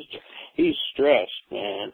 And my ranger buddy in the next bunk, he just turned to the guy and he says, you better go to church this Sunday, buddy, and you better thank God, because you're lucky to be alive. That guy, if I hadn't yelled, I think he'd have killed you deader than hell. You just don't mess with these people. You don't mess with old paratroopers. They're just meaner than a junkyard dog. And they live to tell the tale, too. So do you think you might want to be a little careful around them? I mean, don't be spooking them and jumping them like, let's see if we can get them to jump out of bed. You know, I'll bet you can clear 3 foot, you know. And they take a pool on this stuff. Now, that's dumber than a rock. And I told that guy, you're really lucky. You should go buy 2 lottery tickets today because you're definitely a winner. You definitely are a lucky shit. Because I'm telling you, you're lucky also I'm getting old and I'm not as fast as I used to be when I was fresh out of paratrooper school. I'll tell you what, you would have been better than hell and deserved every bit of it, too. Now, stay away from me. Don't even get near my bed. Just stay the hell away from me and you'll live to be an old man.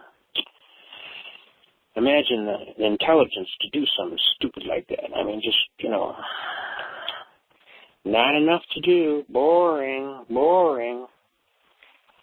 So, I mean, I've been through a lot of stuff. So I'm very, very sensitive to the veterans and their issues.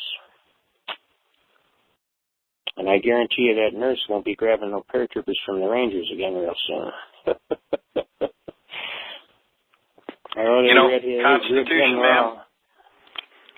Constitution man, this is Dave, and I want to make a comment about the VA. I went to the VA hospital here in Dallas 20 years ago, and I received misdiagnosis and was treated like a piece of crap. I would never, ever set foot in a VA hospital again, and I'm a Vietnam vet just like you. I wouldn't trust them as far as I could throw the building. Well, they've asked me 8 times to come back, and I've told them, no, I'm going to go to a professional facility. I'm not going to come back. I'm going to go to a serious medical clinic. I'm not going to screw around with you people. I end up getting hurt worse here than I do if I was in Vietnam. I wouldn't trust them with a dog I hated. Well, I'm going to tell you, I've had good experiences and I've had bad experiences. Now, when they cut me open, they took a tumor out, they got a foot of my bowels, and I mean, I was in a hurt. I was dying. I was literally dying. And the doctor told my driver, take him right to the hospital now. He's dying. I'm telling you, he isn't going to live another 2 hours if you don't get him to the hospital right away. And jokingly, I thought he was just joking. I said, well, I got one more client I got to get out of jail, and then I'll go to the hospital. He says, no, I'm telling your driver, I'm calling the hospital. You're going to be there in 10 minutes. I'm giving him exact instructions, the exact street routes. He's taking you there now. You're going. And I don't want to hear nothing. If I got to get the sheriff over here, I'll have you arrested and taken over there. You know, but I was ready to go get another guy out of jail. I'm taking this serious, but at the same time, I didn't take it that serious. And the doctor told me, you're damn lucky you came when you did, or you'd have died, because you had an infection in those bowels that was about to burst like a big appendix, and you would have damn sure died for sure. And so, you know, they took good care of me, and they couldn't, when I went in there, they couldn't even find my file. That's how pathetic it was. I had to give them my service number. Luckily, I got a good memory. I remember all that shit. And boom, I rattled it right off, so they knew it was me, and they knew, and then they couldn't find my file. And then I come out of the surgery. Well, to tell you how bad the PSD was, in the middle of surgery, I woke up on the operating table, and they were handling me rather gruffly, and I didn't particularly give them permission to do that. So I took the head doctor and the surgeon and dumped him right on his head at Suri Komigoshi. And he found out real quick, you jump on a Ranger, buddy, you better get your best stuff together. Them boys are trained real good. And I had to apologize to him later and tell him I'm terrible. They had to tie my hands to the table to finish the operation. You understand? So, yep, I got PSD. Okay, I'm sorry. Mea culpa, mea culpa. And if you jump me hard, I'm probably going to punch your lights out. But, you know, I mean, I got it. I'm not denying it. I know I got it. Okay, so, you know, I'd appreciate it if you didn't test the theory, because that's how they trained us. They jumped us in the chow line. They jumped us in the potty, they jumped you everywhere, so that you got the idea that if you were walking down the trail and something jumped out and grabbed you, he'd definitely go for a ride, you see. So our people are trained very, very well to deal with this kind of stuff. And I even had a big leader at GM, he come up to me and he took a drawing and he poked it in my back like he was going to bayonet me, and I proceeded to take that drawing away from him, sidekick him on his brand new GM Dad's Club tie with a diamond pin, and sent him 2 boards over, and he laid upside down on a design board in the middle of a Chevrolet truck. And he says, remind me never to do that again. I says, yeah, I'd really appreciate it if you didn't do that, because you definitely hit a hot button there, and you're damn lucky I didn't kill you. You know, I really would appreciate it if you didn't test the theory of whether or not I got PSTD, because I got it. That he learned a valuable lesson, and the whole day he had to explain this big boot print on his beautiful white shirt with his red Dad's Club tie with his diamond pendant boot print. And it used to be funny. Go pick on that little guy over there. No, I'm leaving him alone. That guy's crazy, you know. So I can tell you I've had my dealings with PSTD, okay? So it's ridiculous. People shouldn't test the theory of whether or not they can see if you're well trained. I'm telling you, the United States of America has the finest trained soldiers, sailors, Marines, airmen, Coast Guardsmen, nurses, doctors, and corpsmen in the world. We're the best. You can drop them guys anywhere night and day. They come back over and over and over again. And then they tell them, well, you thought you were dead. Yeah, well, go for it. We aren't dead. We aren't dead till we tell you we're dead. Got it? We'll tell you when we're dead. That's what I told that stupid doctor when he told my nurse I wouldn't live the night. Don't tell my nurse I'm dying. I'll tell you when I'm dead. You got that? Now you better get that nurse back here. I don't care if you got to double her pay. You get her back here. That was the best nurse I ever had. But she went out of there in tears thinking I was dying and she didn't want me to die. So she wasn't going to come back tomorrow. I grabbed that doctor the riot act. You don't tell nobody I'm dying. I'll tell you when I'm dying. Got it? Now that's the attitude of our soldiers. We don't give up. We just don't do that. Constitution Man. Yeah, go ahead. Oh, thanks. I just wanted to say there are a lot of bad things that happen at different VAs, and I know about a lot of them. But there's a lot of good ones, too. There's a lot of good things that happen, too. And some good things have happened to me, and some bad things have happened to me. But you're right. I'm not going back. I mean, I'm not really keen on going back. But when I woke up, and then nurses and doctors were all standing around, there had to be 50 of the top doctors from that whole area, and they were all around my bed. And this was a couple of years ago on Veterans Day. And I looked at them, and I'm going, what's this, a convention? What's going on here? And then I looked for a second. I says, you found my file, didn't you? And they said, and tears running down their cheeks to me. I said, oh, you found all them letters from the president and all them medals and all that stuff, didn't you? Yeah, we found them. We just wanted to thank you personally for your service to your country. That's one of the few times that I got really thanked properly, you know? Oh, gosh. Anyway, can I answer the question I had? Say again. What? Say again. Go ahead. You go ahead. Yep, we're still here, standing tall, looking good. Ought to be in Hollywood. Okay, good.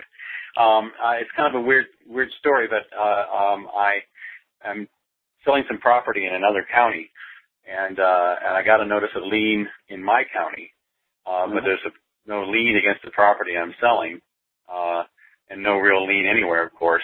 And well, it counts down at the Records and Deeds office most. Pardon? That's where it counts. It counts most at the Records and Deeds office because that's where they're going to challenge you from. If it's down at the Records and Deeds office, they won't let you sell the property. You can't transfer the property. Yeah, there's no lien on the property at all, and the notice of lien is in my own county. A notice of lien is not a lien within the meaning of the Internal Revenue Code. That's Odell versus United States and Aetna Life and Casualty versus United States. A mere notice of lien is not a lien within the meaning of the Internal Revenue Code. And if you ask Angela for the files, it's the Pastor Garth files, the 2 Pastor Garth letters, the smaller of the 2. It tells you the whole story on how to beat that. So we have a file that shows you exactly how to beat that. Okay. Pastor Garth? Pastor Garth. Garth? Garth. There's 2 letters. One's a 115-page letter that tells you there's no way you could have had a tax liability ever with the feds, so therefore there's no chance of you having a tax liability with the state because the state piggybacks the Fed, okay? Right. So that proves that you don't have a tax liability, period, either federal or state. Then the second letter is the one that you do for tax liens and how to get them off your property.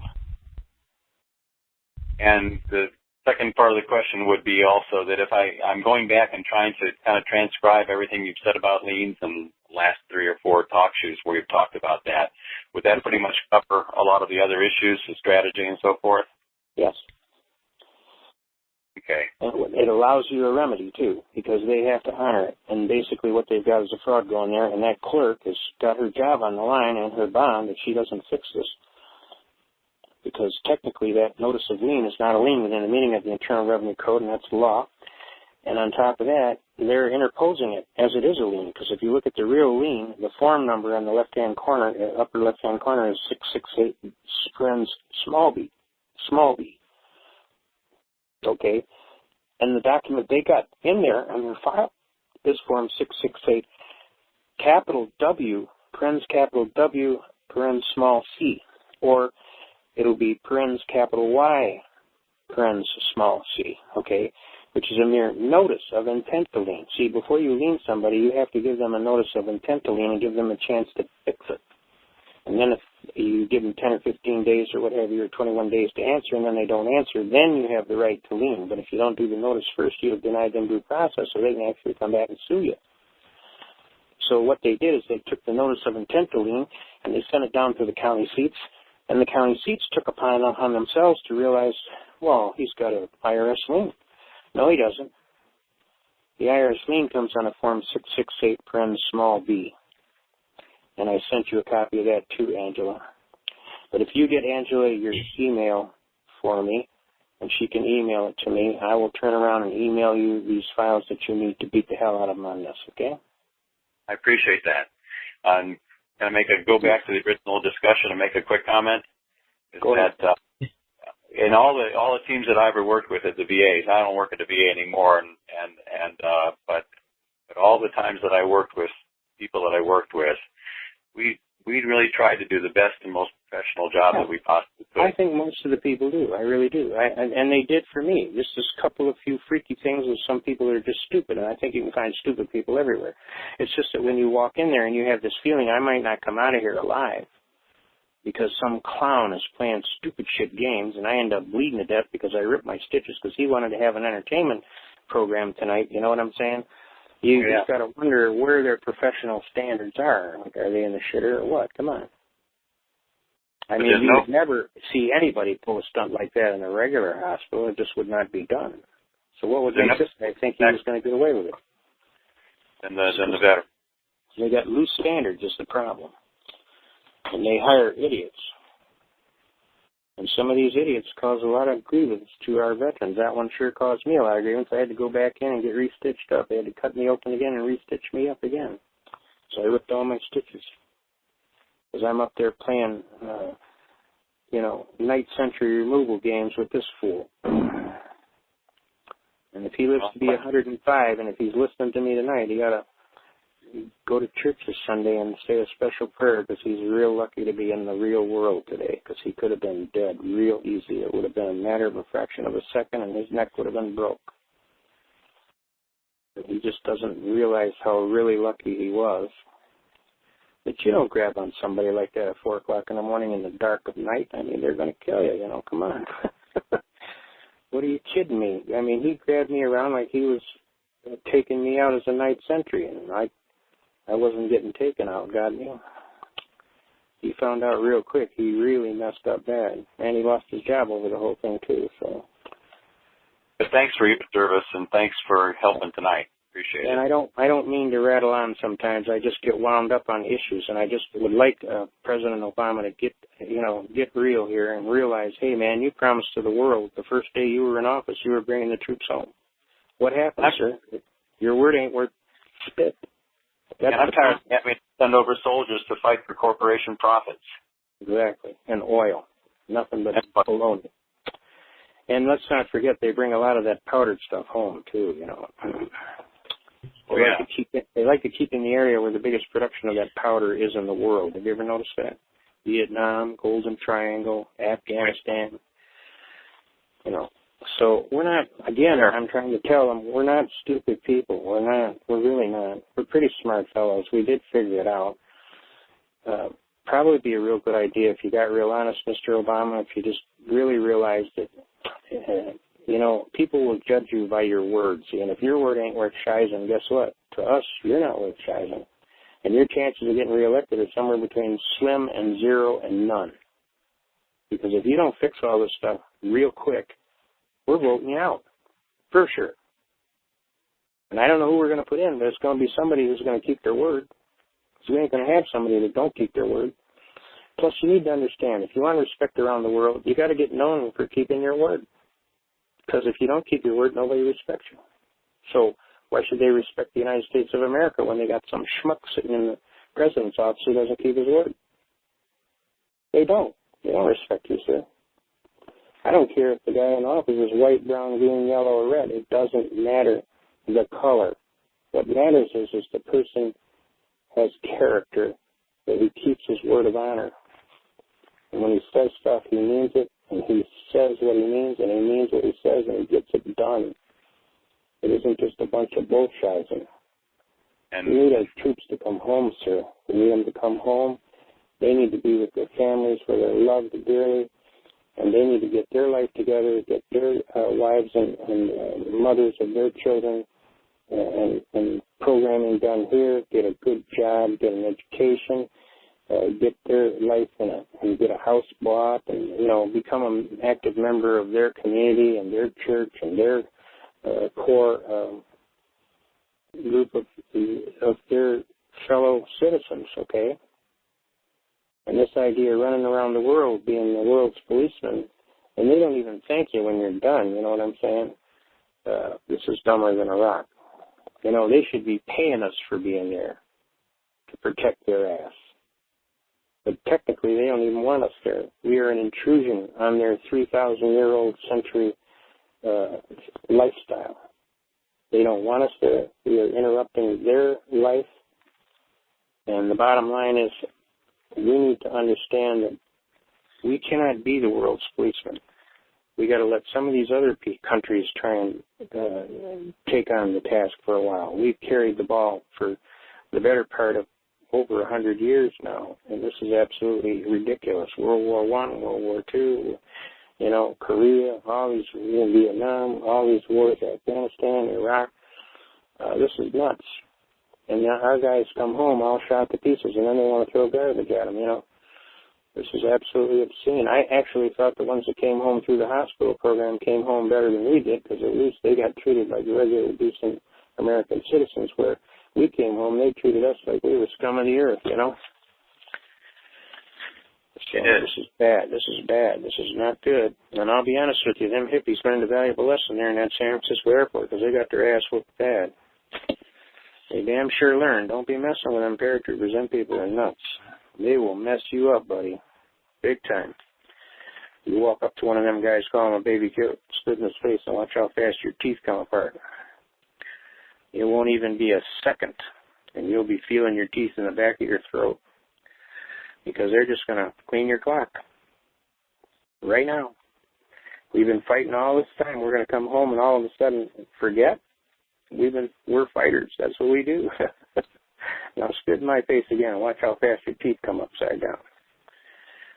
You know, I mean, it's malarkey. Well, then after that, they heard about my exploits all the way to Fort Benning. So when I checked back into Fort Benning, I had to go to anger management school because what do you got against hippies? Oh, just about everything. You can just put a list down there. I'll sign it.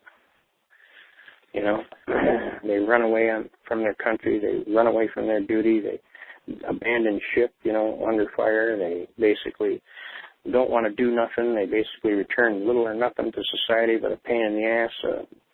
They spit on people for nothing when doing good job, good work, and what have you. I just don't really care for them. You know? I no disagreement. So that's where I'm at, and it's not that I don't care for a movement of people that just want to be free. That's not the point. The point is, we did our duty to God and country. You should have respected that. And see, if you want respect, you got to give respect, you see. And when you don't give respect, don't expect respect back. So if you're going to go and disrespect somebody after what the fine job they did and all this stuff, you know, and I was a highly decorated veteran. I mean, to have somebody come up and spit on me, I mean, give me a break, man. I served my country with great distinction. I'm among the top 25 decorated veterans in the history of the entire war. The guy who was the 25th was my partner, and he just died of Agent Orange cancer 2 years ago, September. And when Carl Levin, the chief senator, came from Michigan at his funeral to talk part of the eulogy, they told what a great soldier Sergeant Rudolph Koshius Jr. was. He was a phenomenal soldier. He was the 25th highest decorated Vietnam veteran in the history of the war, and I had more medals than he did. You know what I'm saying? So, you know, these guys deserve to be treated with great dignity. And when they go to the Veterans Hospital, of course, after I did that to that nurse and like to rip his head off, then they had to have 3 shrinks come down and check and see if my bolts are in tight. And they were not going to let me leave the hospital because they had a vision that I was some kind of a psychotic. And I told that doctor, I said, I'll tell you right now, you're damn right. I'm trained by the best psychiatrists in the world to be a psychotic. Yes, sir. And when the enemy is at the gates, they love me. But all of a sudden, when it's peacetime, they want to put me in a glass case marked break only in time of war, you know? What they do. So, you know, they train the best fighting soldiers in the world. And, of course, you're going to call them psychotic because that's your terminology. But the pure fact of the matter is if you push their hot button, plan on getting your nose broke because that's what they're going to do. One thing I never did, I never called any of them psychotic. They're not psychotic. They're just well-trained soldiers. That's right. That's exactly what they were, and that's what I knew as well, that I'm one of those weird PhDs. Yeah, no, the bottom line is they need to understand we're hurting now. We need help. We're here in this hospital because we're hurting. Now, can you help us or not? And if you can, fine. But if you can't, then just tell us. We'll go find somebody who can, okay? The reality here is, though, we're not happy about being here. I was there on literally Veterans Weekend. I was in the hospital. They had worked on me all night in surgery till almost 5 o'clock in the morning, you know, on Veterans Memorial Day hospital time. I mean, I was there at that time. In my wildest dreams, I just never counted on being treated that discourteously or that undignified. But they found out, don't mess with that paratrooper. That sucker is bad to the bone, bad to the bone. You jump on him, you're going to get your teeth broke, that's for sure, because that guy will sling at the drop of a hat. On my playground, there was none of this, oh, yeah, oh, yeah, oh, yeah. You might have heard one oh, yeah, but shortly after that, you heard teeth crunching.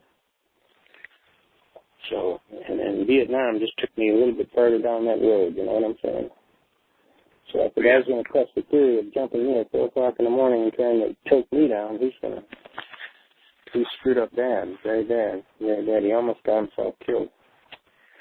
But anyway, to make a long story short, we're fighting tooth and nail to try and make sure every little person gets their day. I'm absolutely overwhelmed doing that right now. We've just got hundreds and hundreds and hundreds of people in dire need. We're trying to catch all of them as fast as we can. And Reggie, I didn't forget you, buddy. I will be here tomorrow. Hang loose, you know. Hang loose. But the bottom line is a little tired today. This is my probably my 16th hour today, just doing this stuff all down the court. We're in court. We've been meeting down in Ohio and back, and on the show here doing this stuff, and we're trying to get the word out everywhere. But if you give us a little break here and just work with us, we'll make sure you get whatever data you need.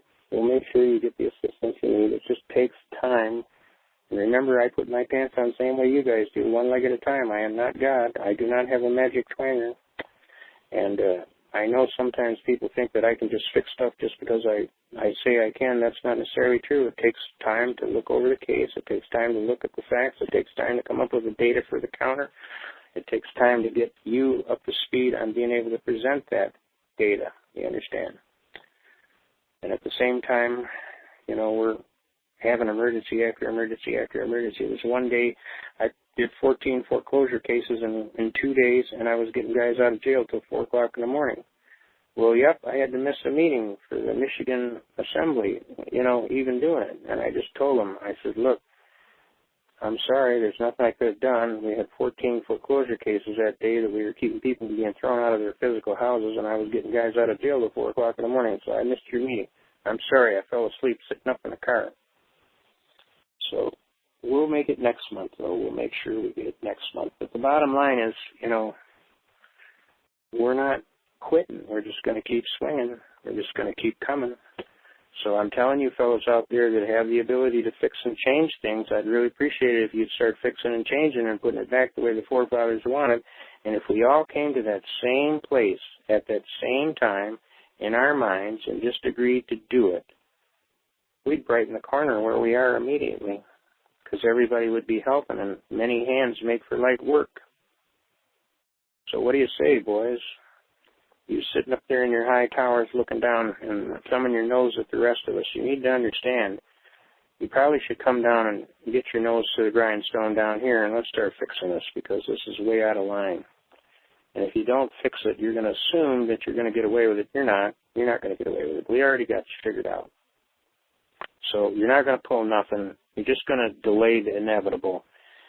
And you don't want to go there, because God's got a real special hot seat warmed up for you.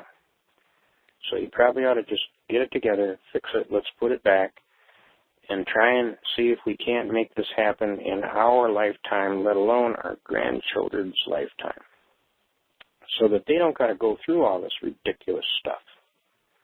Make sense to you? That's for sure. Makes sense to me. So is it okay if I go ahead and forward that through Angela for those go files? Ahead if you want, or get me an email, and I'll make sure you get it. And also get me an email through her so we don't get you victimized by somebody trying to make you into a martyr so I get to watch you get screwed over. I don't want to go there. And if I get those transcripts made, I could forward those to Angela, and if they look okay, maybe we could put those up. All right, we'll see. We'll see anything, but I never shoot from the hip. You need to understand that. I always know exactly what I'm going to do, so I'm not going to shoot from the hip. So I'm not going to lower my standards or my quality programming. I want the time to look it over and then decide, okay? Absolutely, of course. Okay, because I don't do that, because that just puts people in a lurch.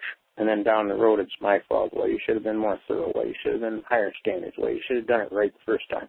My mother put that in my head many a time. If you don't have time to do it right the first time, when are you going to have time to do it right the second time? Well, make sure the first time it's right. And believe me, I test the theory all the time, and the problem is I'm tired, and I got big hands, and these computers are too small.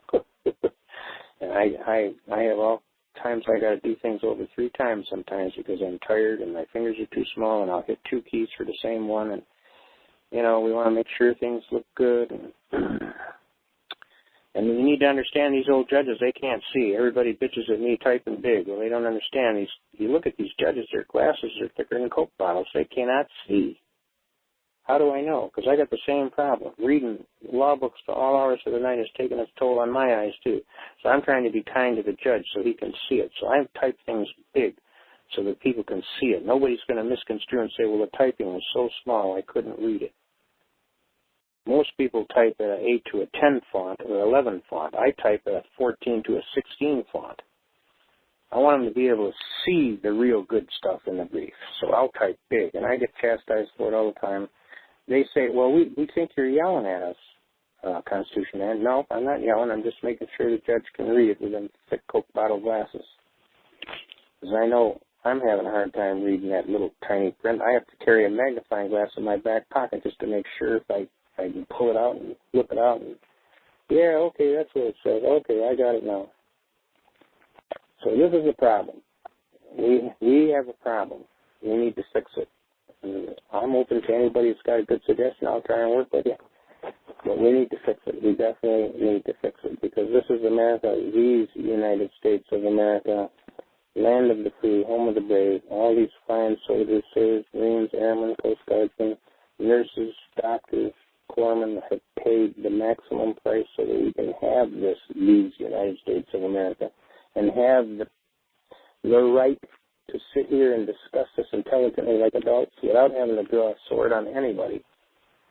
And the reality is we need to hold this very valuable, these fine soldiers, these fine young men and women. They come from everywhere USA with their shit grin and their hayseed mentality from the farm and their New York accent, and they come down there to these training facilities and they get molded into a fighting machine, lean fighting machine, and they go all over the earth and the god-awful places you could not believe with all kind of poisonous snakes and booby traps and all this stuff, you know, and they try to do the best job they can to just help out, and then they come home and we don't take very good care of them, you see. And on top of that, they got all kind of medical problems, and they're in all kind of pain, and they're having all kind of medical stuff, and they're bleeding bad, and they're doing all this stuff, you know, and they wake up in the middle of the night and somebody stabbed them in the leg with a bayonet. You know, it's just bad, and we need to take care of these guys, and we need to make sure that they got the care that they need. And we also need to make sure that their families are secure, too, because a lot of these guys don't want to be a burden. I used to tell people, you think I'm kidding, the guys would make a deal with their buddy. Don't let me go home all jacked up, man. If I'm really bad jacked up, you finish me, you hear me? They'd make a deal. Make sure now, you promise me now. Don't let me go home like that guy Jackson last week. My face all shot off, my legs off, and all this stuff. Because I'll just be a burden to my family, and I don't want to do that. You know what I'm saying? And I mean, it's really heart-wrenching when you see, you know, a buddy pull out his 45 and finish his partner because he knows that he's going home and they had a deal, you see. You're not going to let me go home all jacked up. Don't let me go home all jacked up. My mama, it'll kill her. You know what I'm saying? I said, well, did you ever think it'll kill her if you go home dead? No, but it won't be as bad as if she has to watch me rot day after day in some wheelchair or something. You know. One of the finest veterans I ever knew, finest gentleman I ever knew, was a fellow who was with the Artillery Corps in North Africa and captured by Rommel in the very first battle that they had when they were beaten so badly. He spent the remainder of the year in the original and the real Stalag 13.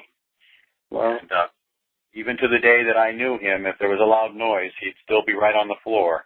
Oh, yeah. I did that right in the middle of Chevrolet truck engineering. They were putting a new hoist in. They established a new hoist, and they brought the jackhammer in on the floor, and it sounded exactly like an M60 going off. And I'm telling you, white shirt and tie, the whole 9 yards, 200 engineers in this room, all leaning over boards, drawing the most finest, beautiful trucks you ever saw in the world. And all of a sudden I heard, and on the floor, flat on the floor, and I'm looking up, and all these guys are looking, and they just busted out laughing. They thought that was fire in hell. They didn't understand that I actually thought we were being fired on. That's right. And I was getting down because I figured the bullets were going right over the top of my head because that's about how close it was. And so I'm casually looking up over the board, over the design board, and I'm looking up over the board, and I'm looking to see if it's safe. Did they quit shooting, and where was the smoke from the bushes, and who's got a line on them, and who's covering my flanks, you know. And I mean, it just gets to be that instinctive, and it's like the old Sarge says, you want to leave this country alive, you better get a little paranoia going. You got that? You wear that steel pod. You don't smoke on guard duty, you got me? They'll find a bullet right in your forehead, man. They'll make a new tailpipe out of your forehead, you know. Put you a new hole right in your head. You can go home to mom with 2 holes, front and back, Yeah, you wear your flak jacket, you do your best, you watch yourself, you don't sleep on guard, keep your stuff together, Make sure you tape down all your stuff that makes any noise, You just got to use good judgment. And if you want to leave here alive, you'll just do it, and don't give me no bull. I don't want to hear I don't want to tell you all the time, keep your steel pot on, dummy. Somebody's going to park a new hole in your forehead. So, it's a lot of things, and our fine soldiers are trained by these fine soldiers that are incredible people. I mean, just incredible. I mean, you look at their ages, and they go running down the road with them 19-year-old kids every day. Them old sergeants are bad to the bone. You punch them, they just look and grin at, that's the best you got, boy? And then they hit you, and you go upside down to the moon, Alice. They are just bad dudes. You look at your guy, Clint Eastwood plays in that movie Heartbreak Ridge. I mean, I had a sergeant exactly like that. We called him Hercules Livingston. First day in the Army, he punched me in my chest, And you just didn't punch on me. I come from the ghetto, in Detroit City. And he was punching these guys and going around and punching them. And what he was doing is he was just testing us to see who would stand up for themselves. But when he got to me and he punched me, I hauled off and cold-cocked him. And he just got the biggest shit grin on his face, and he said, where are you from, boy? And I said, Detroit City, Lower East Side. Maybe you heard of us. We brought you the 1967 riots, and this was just now getting to be 1968, you see. And the 173rd Airborne came from Fort Campbell, Kentucky to shut down the riot in Detroit back in 1967. So it was like, we brought you the 1967 riots. Maybe you heard of us. And he goes, yes, you'll do fine. And he turns around and he says, gentlemen, I want you to meet your new squad leader. And if he tells you to do something, just kind of pretend like it comes from me because it does. Got it? He just wanted somebody who would stand up for themselves, that wouldn't be pushed around or bullied, you know what I'm saying?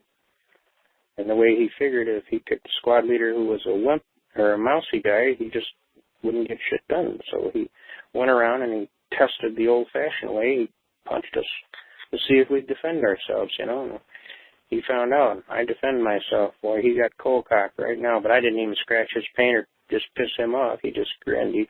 That the best you got, boy? I said, you want to see it again? I was ready. That's the way you got to be. You got to be ready. So the bottom line here is I want our people to reach out and send messages to their congressmen and their people in charge and let them understand, okay, it was a great gag, but the bottom line is we want it to end, and we want you to start putting it back the way the forefathers originally intended. We want our country back. This is these United States of America. We want it back the way the forefathers wanted, and we want our rights honored, and we want the country to get put back to work, and we want our troops to come home where they belong with their families and their loved ones and their wives and mothers and fathers and kids and grandkids and whatever have you. And we need to have these old soldiers, especially the Heartbreak Ridge types like Clint Eastwood played, and there are a lot of them there to understand that they will be cared for in their old age. They're not going to be just turned out on the street and hope they find an overpass or a bridge abutment to sleep under, I actually had a veteran friend of mine go out and just sit under a tree, and I said, what are you doing? He says, I'm waiting to die. I said, what? I said, I don't even want to hear that crap. Here, you want some of my coffee? And I give him some of my coffee, and I says, I hear they got real good soup. When we go into lunch, it's going to be good soup. Let's see, that cookie's pretty good, So then I learned at hunt camp it's better to be the cook because you can make sure some of these guys get, the best of the best and what have you. So I'm the cook. So if I don't make it to hunt camp, they cry because I'm a real good cook.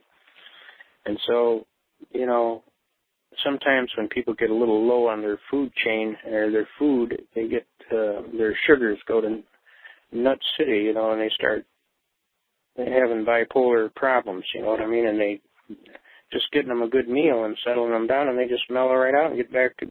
But there are some guys that would just go and sit under a tree and wait to die. And they actually go hunting with that specific purpose, to just sit under a tree, and then maybe the good Lord will take them where they can be in God's country where everything is fresh and green, And they got their best hunting rifle there, and they got their best dog Spot. Good puppy, such a good boy, yeah, you know. And they just, like the Indians do. The Indians, in the old days, the old men, when they got ready to die, they would just go sit out on the cliff someplace or under a tree someplace and say their goodbye prayer and call the Great Spirit and go back to the land. Awful lot of our so home veterans. When you get guys like that, you just got to be a little careful. And oh no, come on, we got chicken soup for lunch, man. We got to go back in for lunch, dude. You know, that's that special chicken soup that Rowdy likes to make. You know, yeah, okay, we could go in for that. Okay, all right. Did you hear about the being arrested in the park? Arrested for feeding some of the homeless in the park. Yeah. They'll arrest you for feeding the cats, too. They arrest you for anything. This country is so into the prison systems. They make big money on these prison systems, and boy, they got to arrest everybody. And when they arrest me, they learn real quick, oh, you shouldn't have done that. The last jail I got out of, the sheriff told me, please don't ever come back here. We don't want you back. I said, I ain't never coming back here. This is a terrible hotel. I said, first of all, you ain't got no dancing girls. Second of all, you ain't got no bar. Third of all, I don't know how you got your rating. It has to be below 3-star, you know.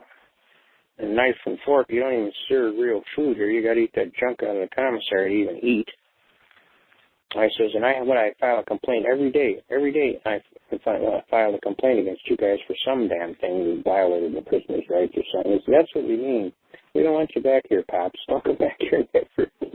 And then I'm getting everybody out. You're not an attorney, Pops. If I catch you helping somebody, I'm going to throw you in a hole. Well, you ain't going to catch me, first of all. Well, if I do, I'll throw you in a hole. Okay. All right. We've been BSing too long here. We want some questions. Let's get some questions in here because I'm not happy unless I'm answering questions and getting things done. Otherwise, I got to do like the doc says.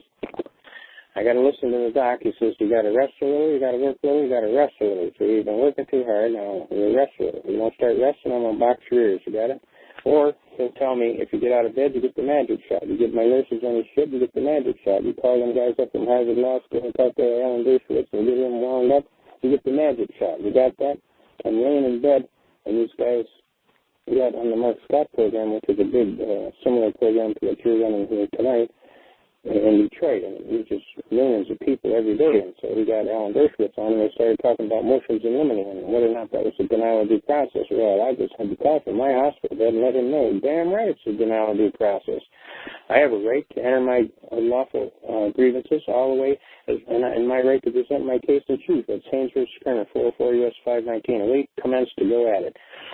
And when the doc came in that morning to fill out his charts and stuff, he goes, well, on the way to work today, I heard the Graves program was on that guy, Mark Scott's room over there on WXYZ radio. Yeah, they had this dean of Harvard Law, and this guy called in and just wiped the floor with him. It was just, you would have loved it. It would have been right up here. You would have loved it, you know. This nurse comes in, she's got the blood pressure thing on my arm, and the next thing I see is this needle come out right in my IV, and I didn't wake up for 2 days. And he goes, well, that's the magic shot. You get out of bed, you get the magic shot. You get my nurses on the ship, you get the magic shot. You get on that program with an Alan Dershowitz guys doing all that constitutional stuff, you get the magic shot. Got it? I'm trying to save their life, Sonny. Now, I only got so many miracles per customer, and we're over. Got it? So these are things that have happened in my short little life that bring sometimes tears and humor to me at the same time. You know, so it's like you got to keep that blood pressure down or you start bleeding again. And, you know, you start bleeding again, we got to cut you open again. And then we got to cut you open again, you know, anytime you do something that's destructive, then we got to take something out, you know. Then we got to stitch you all up again. Then you got to worry about breaking your stitches again. You see all this? Now, you just got to stay calm as ice.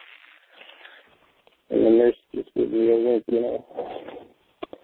But the bottom line, when the guy comes up to one of the head big guys who founded the We the People Act here movement in Michigan, comes up, big, tall Indian fellow. You know, I remember a big 6'3", the big white cowboy hat with a feather in it.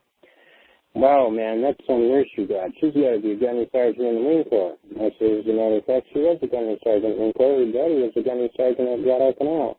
He goes, oh, I'll bet she's a lot of fun at chat time. I says, well, why? What's the problem? She says, she told me that you were her favorite patient, and if I get your blood pressure up, she would personally break my face. And I believe her. She would do it. I'm telling you right now, she would do it. So I can tell you these kind of tales all night. We would just laugh, all night, but we wouldn't get nothing done. So do we got any questions out there? We're standing tall, looking good, ought to be in Hollywood. So if we got a question, let's do it. They went to bed.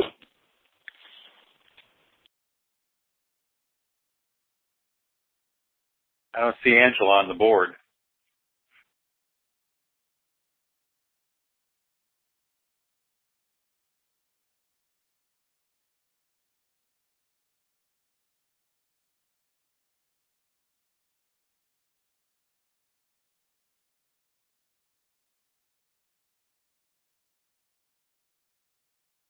She may have had to step away to take care of her son for a minute.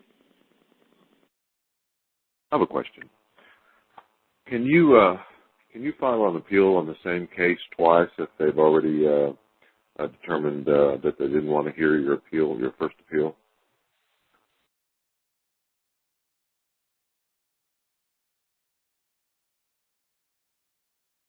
Constitution man may have won.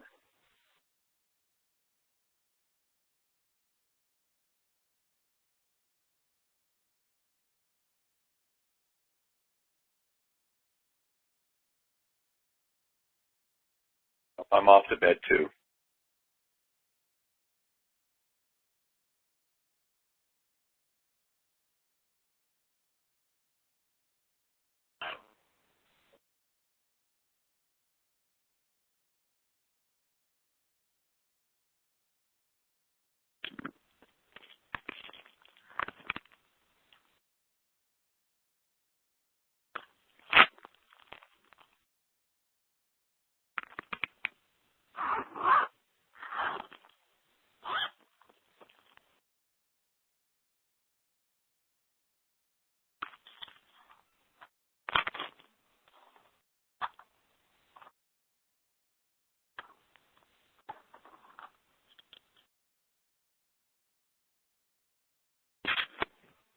Constitution man? Anybody out there? Hello?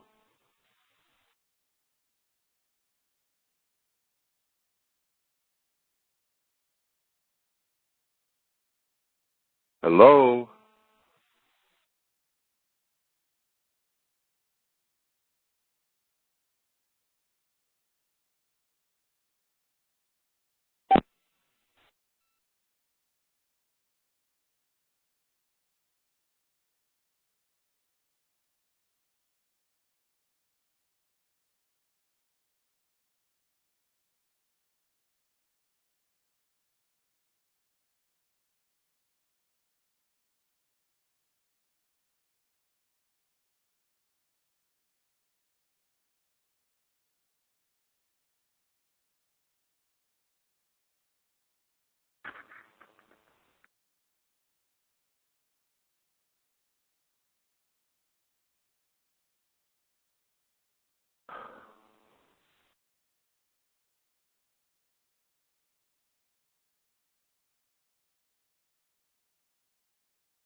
Hello, anybody out there?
Hello?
I'm back, but it looks like everybody else is gone, so I'm sorry about that. I lost my connection.